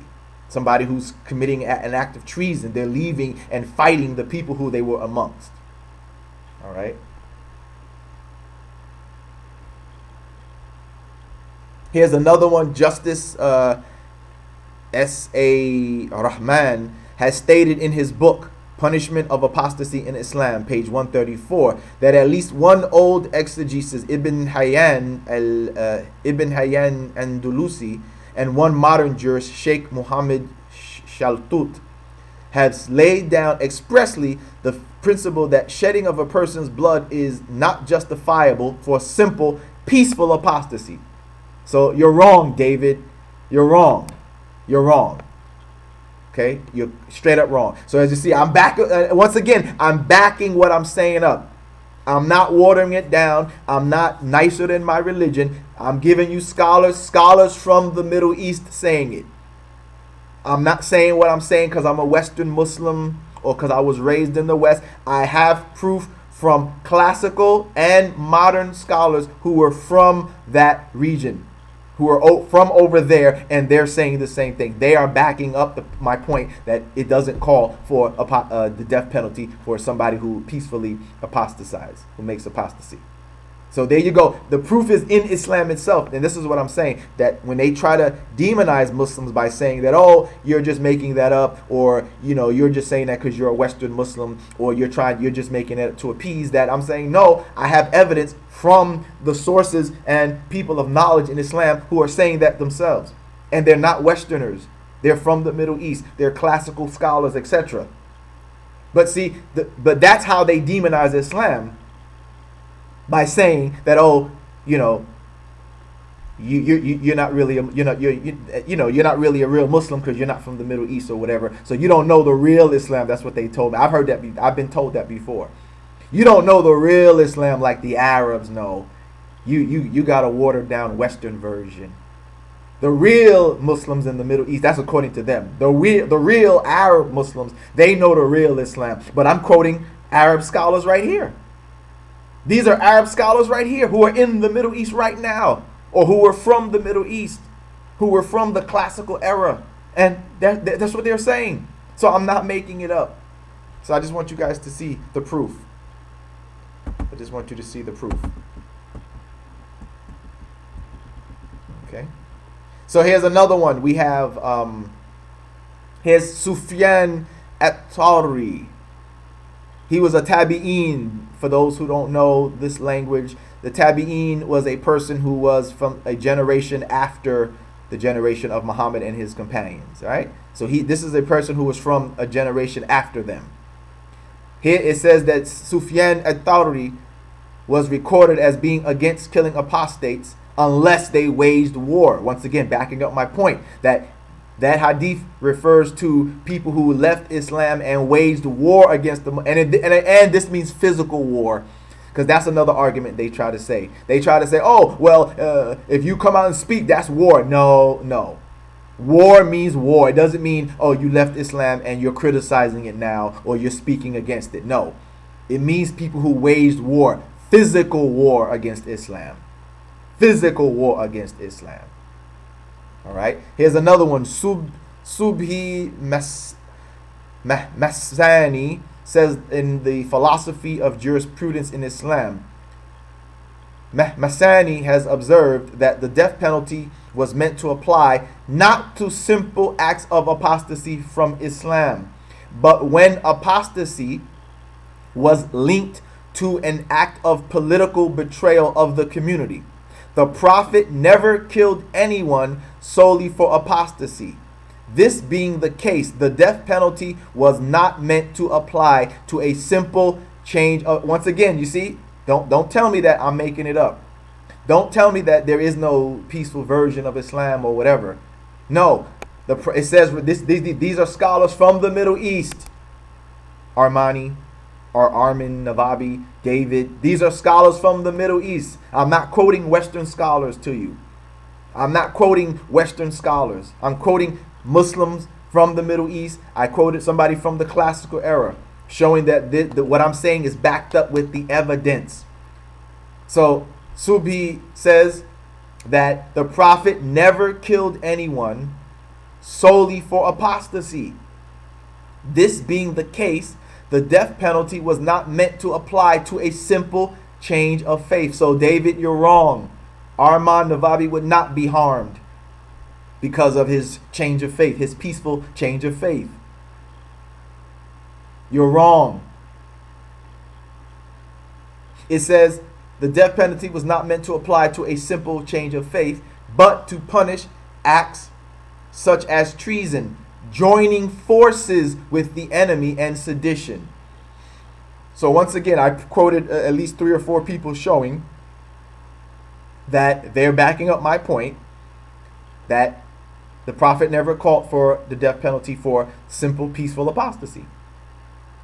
Those hadiths only apply to a person who left Islam and waged physical war on the Muslims, or joined an enemy who was physically fighting the Muslims. Okay? Physically fighting the Muslims. So let's go back up to the verses, because as I said, the Quran makes this point clear as well. All right, let's look at some of the Quranic verses that address apostasy, and then I'll show you the verse that shows you too that peaceful apostasy, there is no death penalty. All right, and like I said again, if you want these notes, all you got to do is join my Patreon page. All right, become a patron for a minimum of $10, and you can have access to all these notes with the strong evidence, all the strong verses and proofs that you need to refute these haters. Okay, so let's take a look at some of the verses. Here is the first one, chapter 4, verse 137. It says, surely, as for those who believe, then disbelieve, again believe, meaning they apostatized and then they came back. Now, here's the point. Well, let me finish the verse. Again believe, and again disbelieve, then increase in disbelief.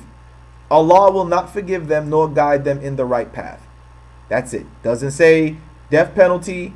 Allah just says that they won't be forgiven nor guided on the right path. That's all Allah says about that. Allah doesn't say go kill them. And here's the point. Notice in this verse, Allah is speaking about a person who has apostatized more than once. They believed and then they disbelieved. And then they came back and believed again. And then they went back and disbelieved again. And then they went and disbelieved further. But Allah says what? He just says He will not forgive them nor guide them in the right path. He doesn't say go get them and kill them. And again, if the penalty was death, how could the person do this, right? If the person believed and the death penalty was and disbelieving and the penalty was supposedly death, how is it that according to the verse the person is doing it more than one time? Well, it's obviously clear that because there is no death penalty offered.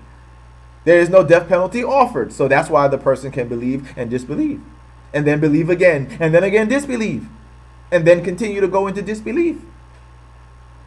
Because Allah does not call for the death penalty for peaceful apostasy. Here's another verse that addresses it. Chapter 20, verse 124. Allah says, and whoever turns away from my reminder, apostasy, his shall be a what? A straightened life. And we will raise him on the day of resurrection blind. Notice that what Allah says He will do to people who apostatize, He will give them a straightened life, meaning that their life will be made, they have a difficult life. But notice they still have their life. Notice they still have their life. Allah will just make their life hard and difficult. But nonetheless, they still have their life. Allah didn't say if they turn away, kill them. If they turn away, behead them, as David claimed. The Prophet said, as you see, Allah says no. Whoever turns away, they will have a straightened life. Their life will be made straight, hard, and difficult. Right? They'll have a difficult life. But nonetheless, they still have their life. Right? Here's another one that Allah talks about apostasy. Chapter 2, verse 217. Once again, and it's clear, and this is again a clear verse that's addressing apostasy. He says, and whoever of you turns back from his religion. Okay, what happens? Then he dies while an unbeliever, meaning the person just died on their own. Doesn't say kill them. Doesn't say they get killed. No, they die. Then he dies while in that state. These it is whose works shall go for nothing in this world and the hereafter, and they are the inmates of the fire. Therein they shall abide. So in other words, the punishment you get it in the hereafter. You'll be punished in the hereafter by Allah. Allah doesn't say to behead you. The Prophet couldn't have said to behead you if you apostatize, because these verses are all clear. All these verses are in the Quran very clearly talking about apostasy, and not one of them calls for the death penalty. Look at this next one, chapter 3, verse 144. Again, look what Allah says about the apostates. It says, and Muhammad is no more than a messenger. The messengers had already passed away before him. If he dies or is killed, will you turn back? Will you apostatize, right? Will you become an apostate upon your heels? What does Allah say? And whoever turns back, here's the answer to the question. And whoever turns back upon his heels, meaning you will become an apostate. What's the penalty? He will by no means do harm to Allah in the least. And Allah will reward the grateful. So once again, Allah says, look, I don't really care. If you leave Islam and after the Prophet or whatever, it don't hurt me. It doesn't hurt me. I'll just reward the grateful. So once again, nobody can deny these verses are clearly addressing apostasy. And no one can deny that in all of these verses, Allah does not call for the death penalty. Allah doesn't tell the Prophet to do the death penalty. Allah doesn't tell the regular Muslims to exact a death penalty against people who become apostates. So I'm sorry, David, you're wrong in what you said. So now here's the next verse that I said proves that it addresses the show, as those other scholars explained, that the only death penalty is if a person leaves and fights, physically starts war with the Muslims, or joins a people who are trying to fight the Muslims. So let's look at this one here. Really I want to talk about this part here. Chapter 4, verse 89, right? Chapter 4, 89. See where the cursor's at? Chapter 4, 89 and 90. These verses right here talk about a person who apostates. But, and it talks about a death penalty, but it makes it clear that the death penalty, the next verse clarifies that if the person leaves and they don't want to fight you, or they join a people between the Muslims and the enemy who have a treaty with each other and they're not trying to fight you, then Allah says leave them alone. So this proves that it's not about apostasy that gets the death penalty. It's a person who commits a treasonous act by leaving the Muslims and fighting them, starting a physical fight. Again, this does not mean people who leave Islam and you criticize. No, because like I said, I've heard that argument. People try to say, well, if you leave and you talk about it. No. These verses are clearly talking about physical fighting, leaving and physically attacking the Muslims in your comeback to the Muslims to fight them. So 489 and 90 clarify that this is referring to people who leave Islam and fight the Muslims. So the verse makes the exception. It says, except a person who leaves and goes to a people who have a treaty between you and the Muslims, or he leaves and he does not want to fight you. He does not want to fight you. Then Allah says, leave them alone. You have no way against them. That's clear. That's clear. Okay? That's clear. All right? That's very clear. All right. So, again, if you want the full notes that I'm showing you on the screen, if you would like to have these full notes for your arsenal of debates, join my Patreon page, okay? And you will be able to use all the notes. I didn't go over all of them, but, you'll have access to all the notes that I'm showing you on the screen, and you can use these in your discussions to refute, you know what I'm saying, to refute those who, who bring these arguments up to you. Okay? Let's listen to a little bit more of what David has to say, and we'll offer some more refutations, all right? So let's continue. By the way, before I do it, let me take a quick look at the let me take a quick look at the comments, what's going on in the comments section. Y'all still talking about Tawhidi. Okay. Didn't the Muslims in Australia also expose Tawhidi, that he's not even the imam of a community? Like no one could find any community that he was actually the imam of, right? I saw something about that too. That they said that there's really, that even other Muslims tried to look to see, and there's no, he's not the imam, he's not an actual imam of any community over there. Right? So, all right. So let's get back to addressing David.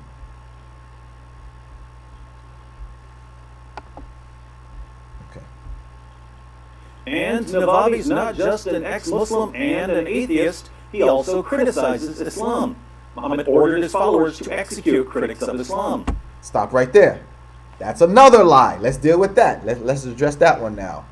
That supposedly Muhammad ordered the killing of those who criticize Islam. So here, as you see on the screen, I have notes, my notes that address that argument. These are all verses from the Quran that address people criticizing the Prophet, mocking the Prophet, talking about Islam, Allah, or whatever, and that the Prophet was never ordered to kill anybody who criticized or mocked Islam.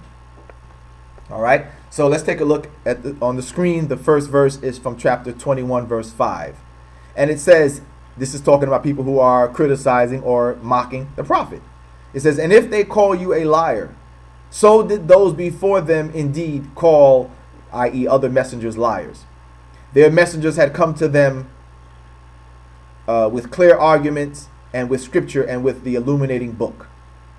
All right. So the Allah is telling the Prophet that, they used to call the other prophets liars and criticize them and all that stuff as well. So how do you deal with it? Let's see. How does Allah say to deal with it? In Quran chapter 15, verse 95, indeed, Allah says, indeed, we are sufficient for you against the mockers. We, Allah himself, is all you need.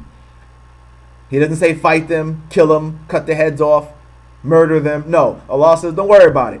I'm all you need against the mockers. Me, I'll deal with it. Chapter 50, verse 39 says, so bear with patience what they say. Oh, David just said, Muhammad ordered the killing of those who criticize Islam. Oh, here Allah says, no, bear with patience what they say, and glorify your Lord with his praise before the rising and before the setting of the sun. Chapter 33, verse 48.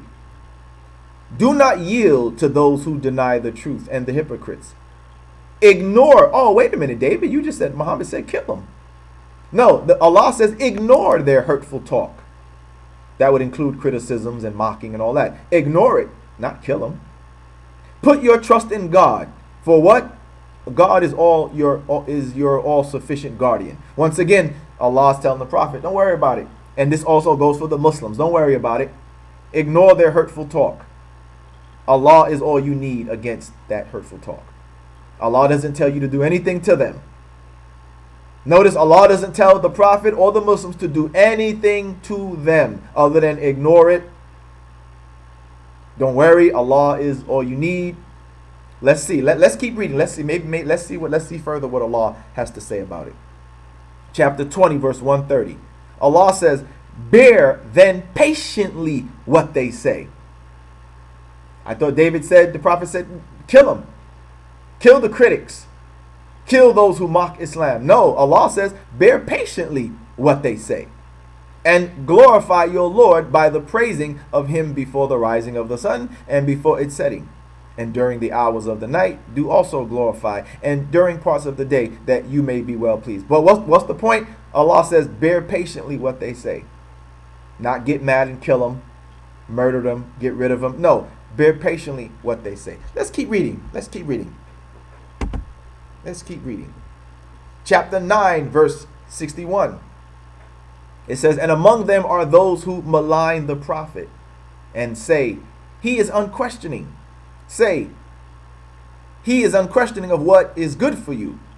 He believes in God and believes in ones who believe.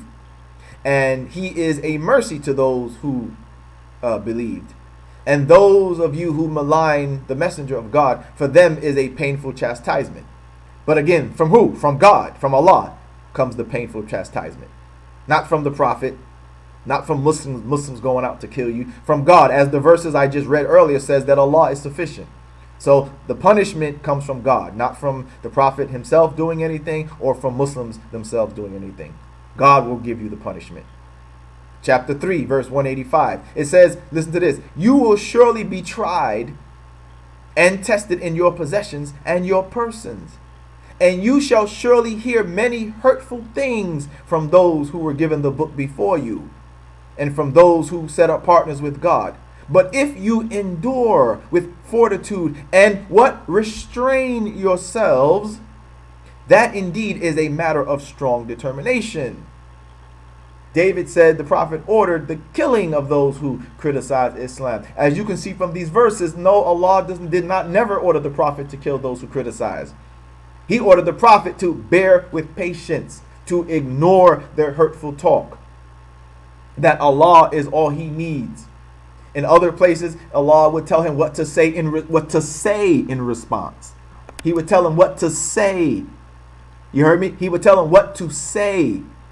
Not kill him, not harm him, but what he could respond with. He would tell the Prophet, say this back to them or something of this sort. But he didn't tell the Prophet to kill them for criticizing Islam. Other verses even say, walk away, right? Allah says, leave. And I'm read those verses. So I'm sorry, David, but no, you're wrong. Prophet did not order the killing of those who criticized Islam. Because as you see from the Quran, nowhere does Allah order him to do that. What about insulting? What about insulting Allah or insulting Islam or criticizing, as David said? Let's take a look at that. It says in chapter 4, verse 140, it says, and indeed he has revealed to you in the book that when you hear Allah's communications disbelieved in, that would include criticisms as well, and mocked at, what does Allah say to do? Do not sit with them until they enter into some other discourse. So Allah, once again, Allah does not say, he does not order the killing of those who criticize Islam. When you hear the people talking about it, mocking it or disbelieved in it, he says, don't sit with them. Leave until they talk about something else. Or as I said in other verses where Allah tells to say something back, to respond, but never to harm them for criticizing or mocking Islam. So Allah says, do not sit with them until they enter into some other talk. Surely then you would be like them. Surely Allah will gather together the hypocrites and the unbelievers all in hell. Once again, who does the punishment? Allah will do it in the hereafter. Allah will take care of it. Not the Prophet, not the Muslims. Another one, chapter 6, verse 68. It says, and when you see those who engage in i.e. offensive discourses concerning our verses. That would include criticisms, David. That would be negative criticisms of Islam. What are we supposed to do, right? When those who engage in discourses, offensive discourse concerning our verses, then what? Turn away from them until they enter into another conversation. See, David? Not kill them, not do them harm. Turn away until they talk about something else. This is what Allah orders us to do, and this is what Allah ordered the Prophet to do. The Prophet can't make up his own rules, right? He can't make up his own rules. So how are you saying that the Prophet ordered the killing of those who criticize Islam, when, as you can see from these verses, there are no verses that order him to do that? There are no verses where the Prophet is ordered to kill people who criticize Islam or mock him as a prophet or whatever. These verses are clear. And there are many more. These are just some of the notes that I had. There are many more verses that I could show. But when I'm making notes, I try to give you the strongest verses. So, and again, these notes are available on my Patreon page. I'm making all of these notes available to you, brothers and sisters, or anybody else who's interested in honestly knowing what Islam has to say. All you got to do is join my Patreon page. Okay? So, the verse goes on to say, and if Satan should cause you to forget, then do not remain after the reminder with the wrongdoing people. That's all Allah says for you to do. That's all Allah says for you to do. Okay? Now I gave some verses from the Christians to show them their hypocrisy, but if you want to use that, you can. Right now we just want to focus on the proof that The Prophet wasn't ordered to kill people who criticize Islam as David so falsely claimed. Okay, so there you have it right there. Let's get back to some more of what David has to say and continue the refutation. So Navabi is under at least 3 Islamic death sentences. Should he be allowed to question or criticize an ideology that calls for his violent death? Well, as I just demonstrated in this video, that Navabi is not under any violent death threat, because as I just showed you, he became an apostate peacefully, right? He left Islam peacefully. He's criticizing and talking about it. But as I just showed you, what do the verses say to do with people who talk bad about Islam or criticize it or whatever, or mock it or whatever? As you can see from the verses, none of the verses call for his violent death, David. You are promoting a false idea of Islam, as you have been doing for years. I've refuted you for years, and I will continue to refute you for years to come, if need be. But it is clear that you are wrong in what you're saying, that Islam does not call for the violent death of Navabi or any other person who has peacefully left Islam. Can he criticize it? Yes, he can criticize it. As you see, those verses talk about people who criticized Islam or mocked it or talked offensively about it. That would include criticism. And what do the verses say to do? We demonstrate the verses are clear. None of the verses call for any violence against such peace persons. And as I said, there are other verses that show that Allah says to respond back, right? Like I'm doing. You can refute them. You can expose the lies that they're saying. You can say, Allah says, say this back to them, or say that, or refute them, or bring their evidence. Tell them to bring their evidence, or what, so we can refute it.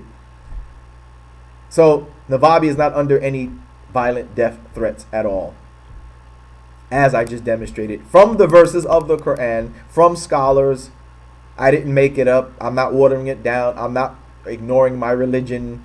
I'm not giving you a Western Muslim version of Islam. I showed you from the sources of Islam itself, from the highest source, in fact, the Quran. I showed you from the highest source of Islam, the Quran itself, that it refutes the claims that you just made. Sane world? Absolutely. But here in the real world, the message to ex-Muslims is this. Sorry guys, even though you're under constant threat of death, we can't let you criticize the ideology that calls for your deaths because a white nationalist just opened fire at 2 mosques on the opposite side of the planet. And all right, so enough with that. Again, we already proved that was wrong. We already proved that Islam does not call for their violent deaths. As I demonstrated, I gave the verses, I showed the proof that it does not call for their violent deaths. And as we talked about earlier, the reason why he would be silenced is not about, about criticizing Islam, but for the fact that after the New Zealand shooter did what he did, we found out some of the ideas that he expressed, and we see that Mr. Navabi's ideas are similar to the shooter. Not the violent part, but what motivated the violent part, which was that these people are invaders, they're evil, they want to subjugate us, right? They want to subjugate us, they want to subjugate the West. Navabi, as you heard what I played earlier, he was expressing those same ideas, just without the violence, right? He was expressing those same ideas without the violent part, but nonetheless, that's what motivates those who want to do the violence. Those ideas that these people are dangerous and evil and want to kill us all and want to subjugate us all and put us under Sharia and dominate over us and all these, these negative ideas, it motivates the people who want to do the evil, because that's what they say. So look, as I already said, they say, look what this ex-Muslim is saying. Look what David is saying. Look what Robert Spencer is saying. These Muslims are dangerous people. It's like I said, it's the same thinking that inspired people to do harm to Native Americans. Inspired the harm against white Jews in Germany. Inspired the harm against black Americans, black South Africans, and various other places where Western supremacists have invaded on this earth. They put out propaganda against their target, and it inspires members of the broader society to want to do harm to these people. Right? I'll give you an example of this before we close. There was, as you know, in America, it's openly racist period of time, although it seems like it's happening again, right? But back in those days, they used to have propaganda after slavery about black people, particularly black men. They used to say that black men wanted to rape white women, and you must protect the white man. The black man is a savage, right? He's a savage. He wants to ravage your woman. They made a movie called Birth of a Nation, in which the movie depicted this idea of the black savage ex-slave now who's trying to ravage the pure, so-called pure white woman. And the Ku Klux Klan had to come and rescue and save. And so after that movie, black people, black men in particular, but black people in general, were being harmed. Thousands of lynchings of black men took place based on that idea. Did anybody say, hey, you need to go out and get them? No. But the movie was like, the idea was put out that these people are dangerous. They want to take our women. They want to dominate over us. They have their freedom and it's dangerous now. Now they want to dominate whites. So that's all they needed to hate black people and to kill and do harm to them, David. So that's why Mr. Navabi more than likely had his speech postponed. Because he, as we've seen, expresses similar ideas of these shooters. No, he doesn't call for the violence, but he inspires the same hateful thinking that motivated them to take it a step further and say, let me get rid of these people who are, as you talk and as he talks, as you just said, calls for the violent killing of them, calls for the subject, for the domination and all this other stuff, right?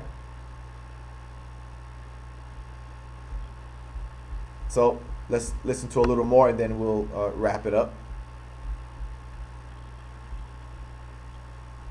And Muslim lives, unlike ex-Muslim lives, matter. That's a pretty terrifying message. So here's the situation we find ourselves in.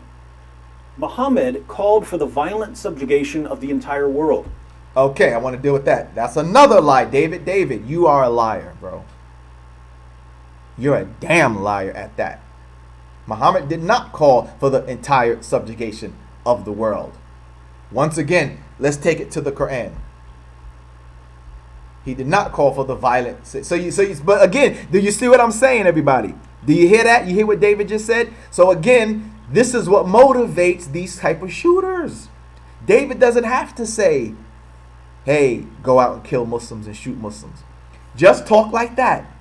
Just put out the idea that, hey, this religion, the prophet of that religion taught his followers, hey, call for the violent subjugation of the entire world. So all you need is an Anders Breivik, a Brennan Trenton to hear that, or some other newcomer who will come along and say, yeah, I'm going to stop these people from trying to violently dominate the world. And again, that's what that guy talked about. The mosque shooter in New Zealand, he mentioned, remember we talked about that on the show. He was talking about how, the white man, he's got a, the white man's not going to be dominated.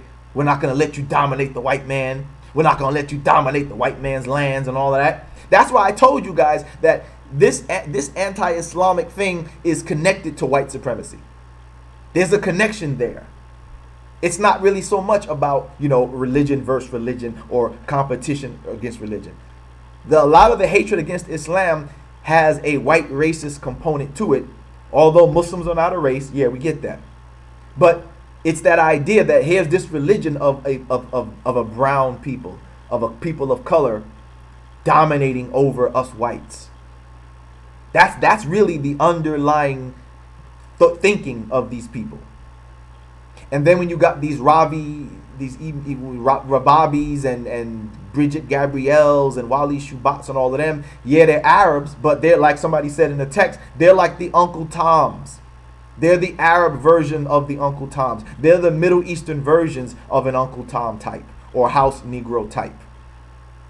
They want to join in with the white bigots to be accepted and speak against, the religion that they used to follow or against their own people, to seek acceptance from the whites, particularly the white bigots who pay them, who invite them to speaking events and to do speeches and all that and give them book deals and all these different things. You can be their house sand N-word. You can be their Uncle Tom Arab version who sells out his own people or her own people to be accepted amongst the white bigots. But again, you heard what David said. This is the same stuff that Anders Breivik was saying, that the Muslims are trying to dominate. There are videos on YouTube talking about the same thing from white bigot and racists about how Islam is trying to dominate the white man, dominate Europe.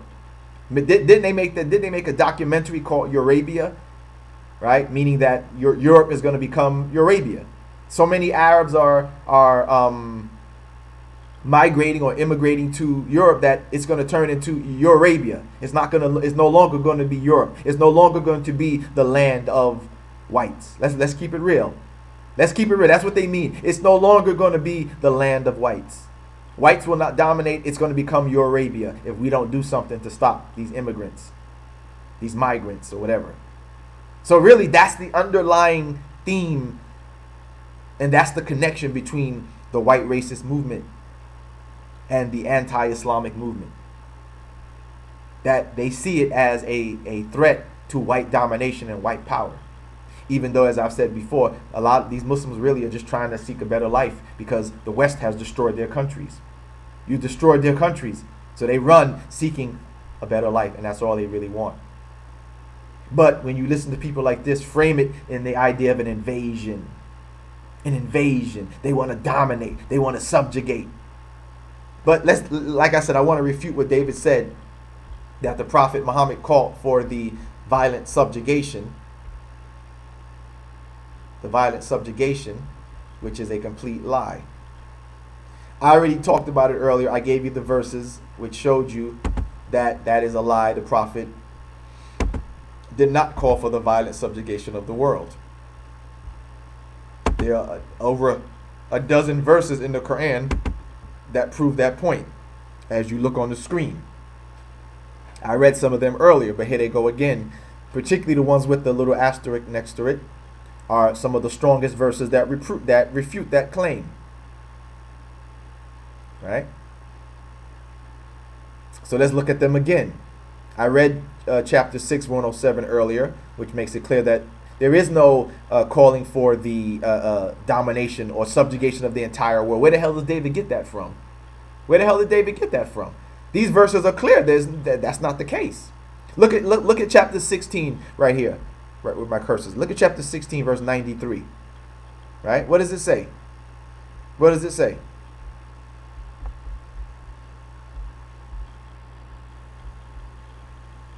Right? Take a look at it. What is it saying?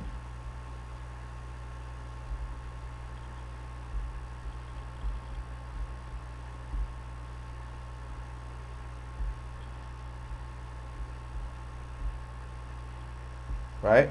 You take a look at it and see what it's saying. It says, if Allah so willed, He could make you all one people. But He leaves straying whom He pleases, and He guides whom He pleases. But ye shall certainly be called to account for all your actions. So again, this is showing that if Allah wanted to, he could have made the whole world be Muslims, David. But Allah is telling you that he doesn't do that. And if Allah doesn't do that, how could Muhammad call for the subjugation of the entire world, David, when Allah himself, the one who has the power to do that, as he's being God, says, hey, I don't want that. I don't even do that. So if Allah doesn't do that, how could a Muslim expect to do that? How could the Prophet Muhammad expect to do that, David? You know the answer? He obviously could not expect to do that, and he did not expect to do that because he was told over and over again in these verses that I've shown you that that's not his job to do that.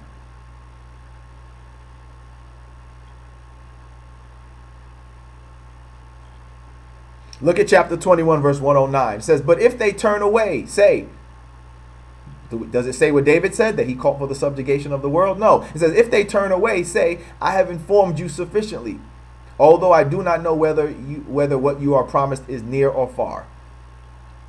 Meaning the punishment of God. But again, if they turn away, what did he say? I've informed you. I gave you the information. That's it. Chapter 9, verse 129 says, but if they turn away, say, Allah is enough for me. No subjugation of the world, David. If they turn away, say, Allah is enough for me. There is no God but him. I have put my trust in him. He is the Lord of the mighty throne. So if you turn away, no subjugation, then okay, oh well, then Allah is all I need. Chapter 88, verse 1, verse 21, 22 right here. Look at that. It says, therefore do remind. For what, David? You are only a reminder. You are not there to control. Look at that. You are not there to control them, David. So no, the Prophet Muhammad did not call for the subjugation of the world, the violent, as you put it. And that's what they always do. You notice how they always try to exaggerate it even worse to make it sound even more sinister. Oh, Muhammad called for the violent subjugation of the world. No, he didn't, David. No, he didn't. And these verses prove it. These verses prove. Look at this verse very clear. Therefore, do remind, for what? You are only a reminder. Only. Look at the verse clear. You are only a reminder. He didn't say, well, you're a reminder and I want you to kill them. You got to remind them and you need to dominate them. You remind them and you need to subjugate them. No, you are only a reminder. You are not there to control them. So that verse right there, point blank, refutes your claim that Muhammad called for the violent subjugation of the world, as you put it, the entire world. No, this verse shows you that Muhammad was told that no, you cannot control the entire world. If they turn away, then that's it. You're not there to control them. So there is no calling for subjugation of the entire world. David, you lied. Yes, I have to say lie. I can't say that you're ignorant. Because you've been told these before. You've heard these verses before. We've refuted you before. Other Muslims that debated you have refuted you on this before. So I can't say that you're ignorant. I can only see that and call you a liar. I can't give you the benefit of the doubt because I myself have debated you on this and given you these verses. So you are aware of them, so I can't say you're ignorant, that you just didn't know any better. No, I have to call you a bold-faced liar, David. You're lying. You're misinforming these people. And again, that type of language is the language that inspires the New Zealand shooter. It inspires the Anders Breiviks of the world. Because they're saying, hey, look, hey, this guy just said that he called for the violent subjugation of the world. That means all of them are they're planning to violently subjugate us. So although you didn't say go kill Muslims, but look what you said. Look at the implication. Their religion teaches and calls for the violent subjugation of the world. All you need is somebody who says, well, you know what? I need to stop these people before they violently subjugate us. So let's hit them first. Yeah, David didn't tell me to do it, but David told me that their religion calls for that, and I'm not going to wait for them to do it to me first. See how that works? And then the Anders Breiviks will pick up the guns. The Brennan Trenton will pick up the gun. And whoever else hates Muslims enough to fear them based on what you're saying can go and pick up the gun, even though you didn't tell them to do it. But you still gave him the fear and the motivation by promoting the nonsense that you're promoting. Let's look at another verse that disputes the fact that Muhammad did not call for the violent subjugation of the world. Chapter 27, verse 80 and 81. And chapter 30, verse 52 and 53. Allah tells the Prophet, and this goes for us as well, as Muslims. You cannot make the dead hear, nor can you make the deaf hear your call when they turn their backs on it. So Allah is telling the Prophet, you can't do it. There's no subjugation. You can't force these people to accept it. You can't make the dead hear, nor can you make the deaf hear your call when they turn their backs on it. Allah is telling us as Muslims and telling the Prophet the same thing. You can't do it. You can't make them hear. So the idea that the Prophet would call for the subjugation of the violent subjugation of the world when Allah is telling him in verse after verse. Notice if you put this together with the verses that I read earlier, where Allah saying, notice Allah saying that over and over, you're not their keeper, you're not their guardian. I have not put you in control of them. You're not in control of them. Your job is only to deliver the message. Over and over again, that same theme is being told over and over again to the Prophet and to the Muslims. Your job is only to deliver the message. You're not their guardian. You're not their keeper. I have not put you in control of them. Your job is only to deliver the message. Your job is only to be the reminder. Remind them. Your only job is to do this. Remind them. Remind them. Remind them. That's your only job. You're not their guardian. You're not their keeper. You're not in control of them. So these verses refute you, David. You lied.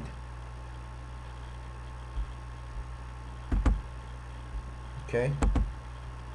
We'll stop it right there. So there you see it right there, very clear that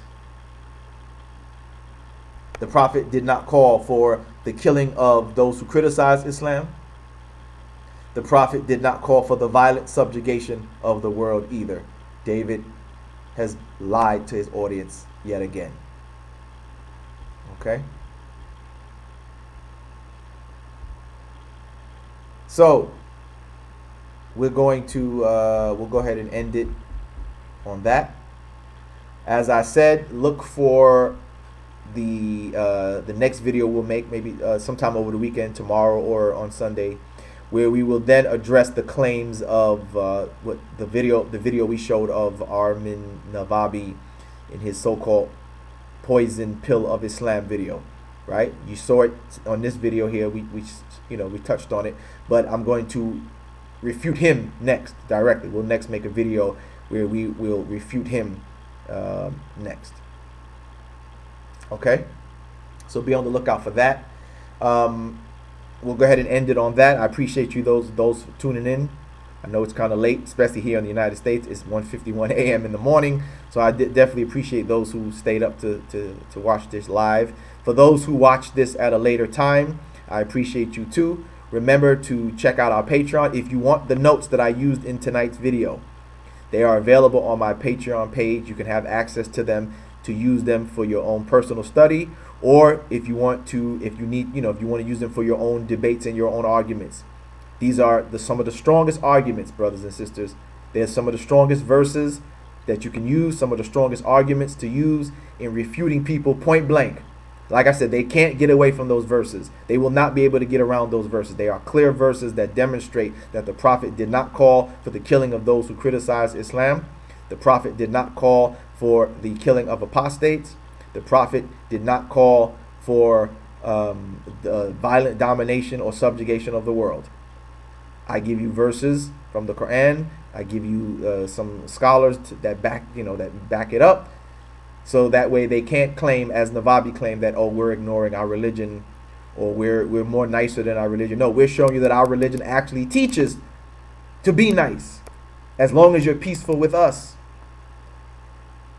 To let peaceful apostates go about their way. That when people do criticize or talk bad about Islam, that we, either we, as the law said, you either leave them until they talk about something else, that you ignore it, that you bear it patiently. And as I said, there are other verses where Allah shows you where you can respond with a verbal response. Say this, Allah says. Say this back to them, or say that. Tell them, produce their proof, and and of course produce the proof so you can see that they're lying, and then you refute it. Okay? So, like I said, if you want those notes, please join our Patreon page and you can have that. But other than that, if you want to, like I said, if you want to donate, use the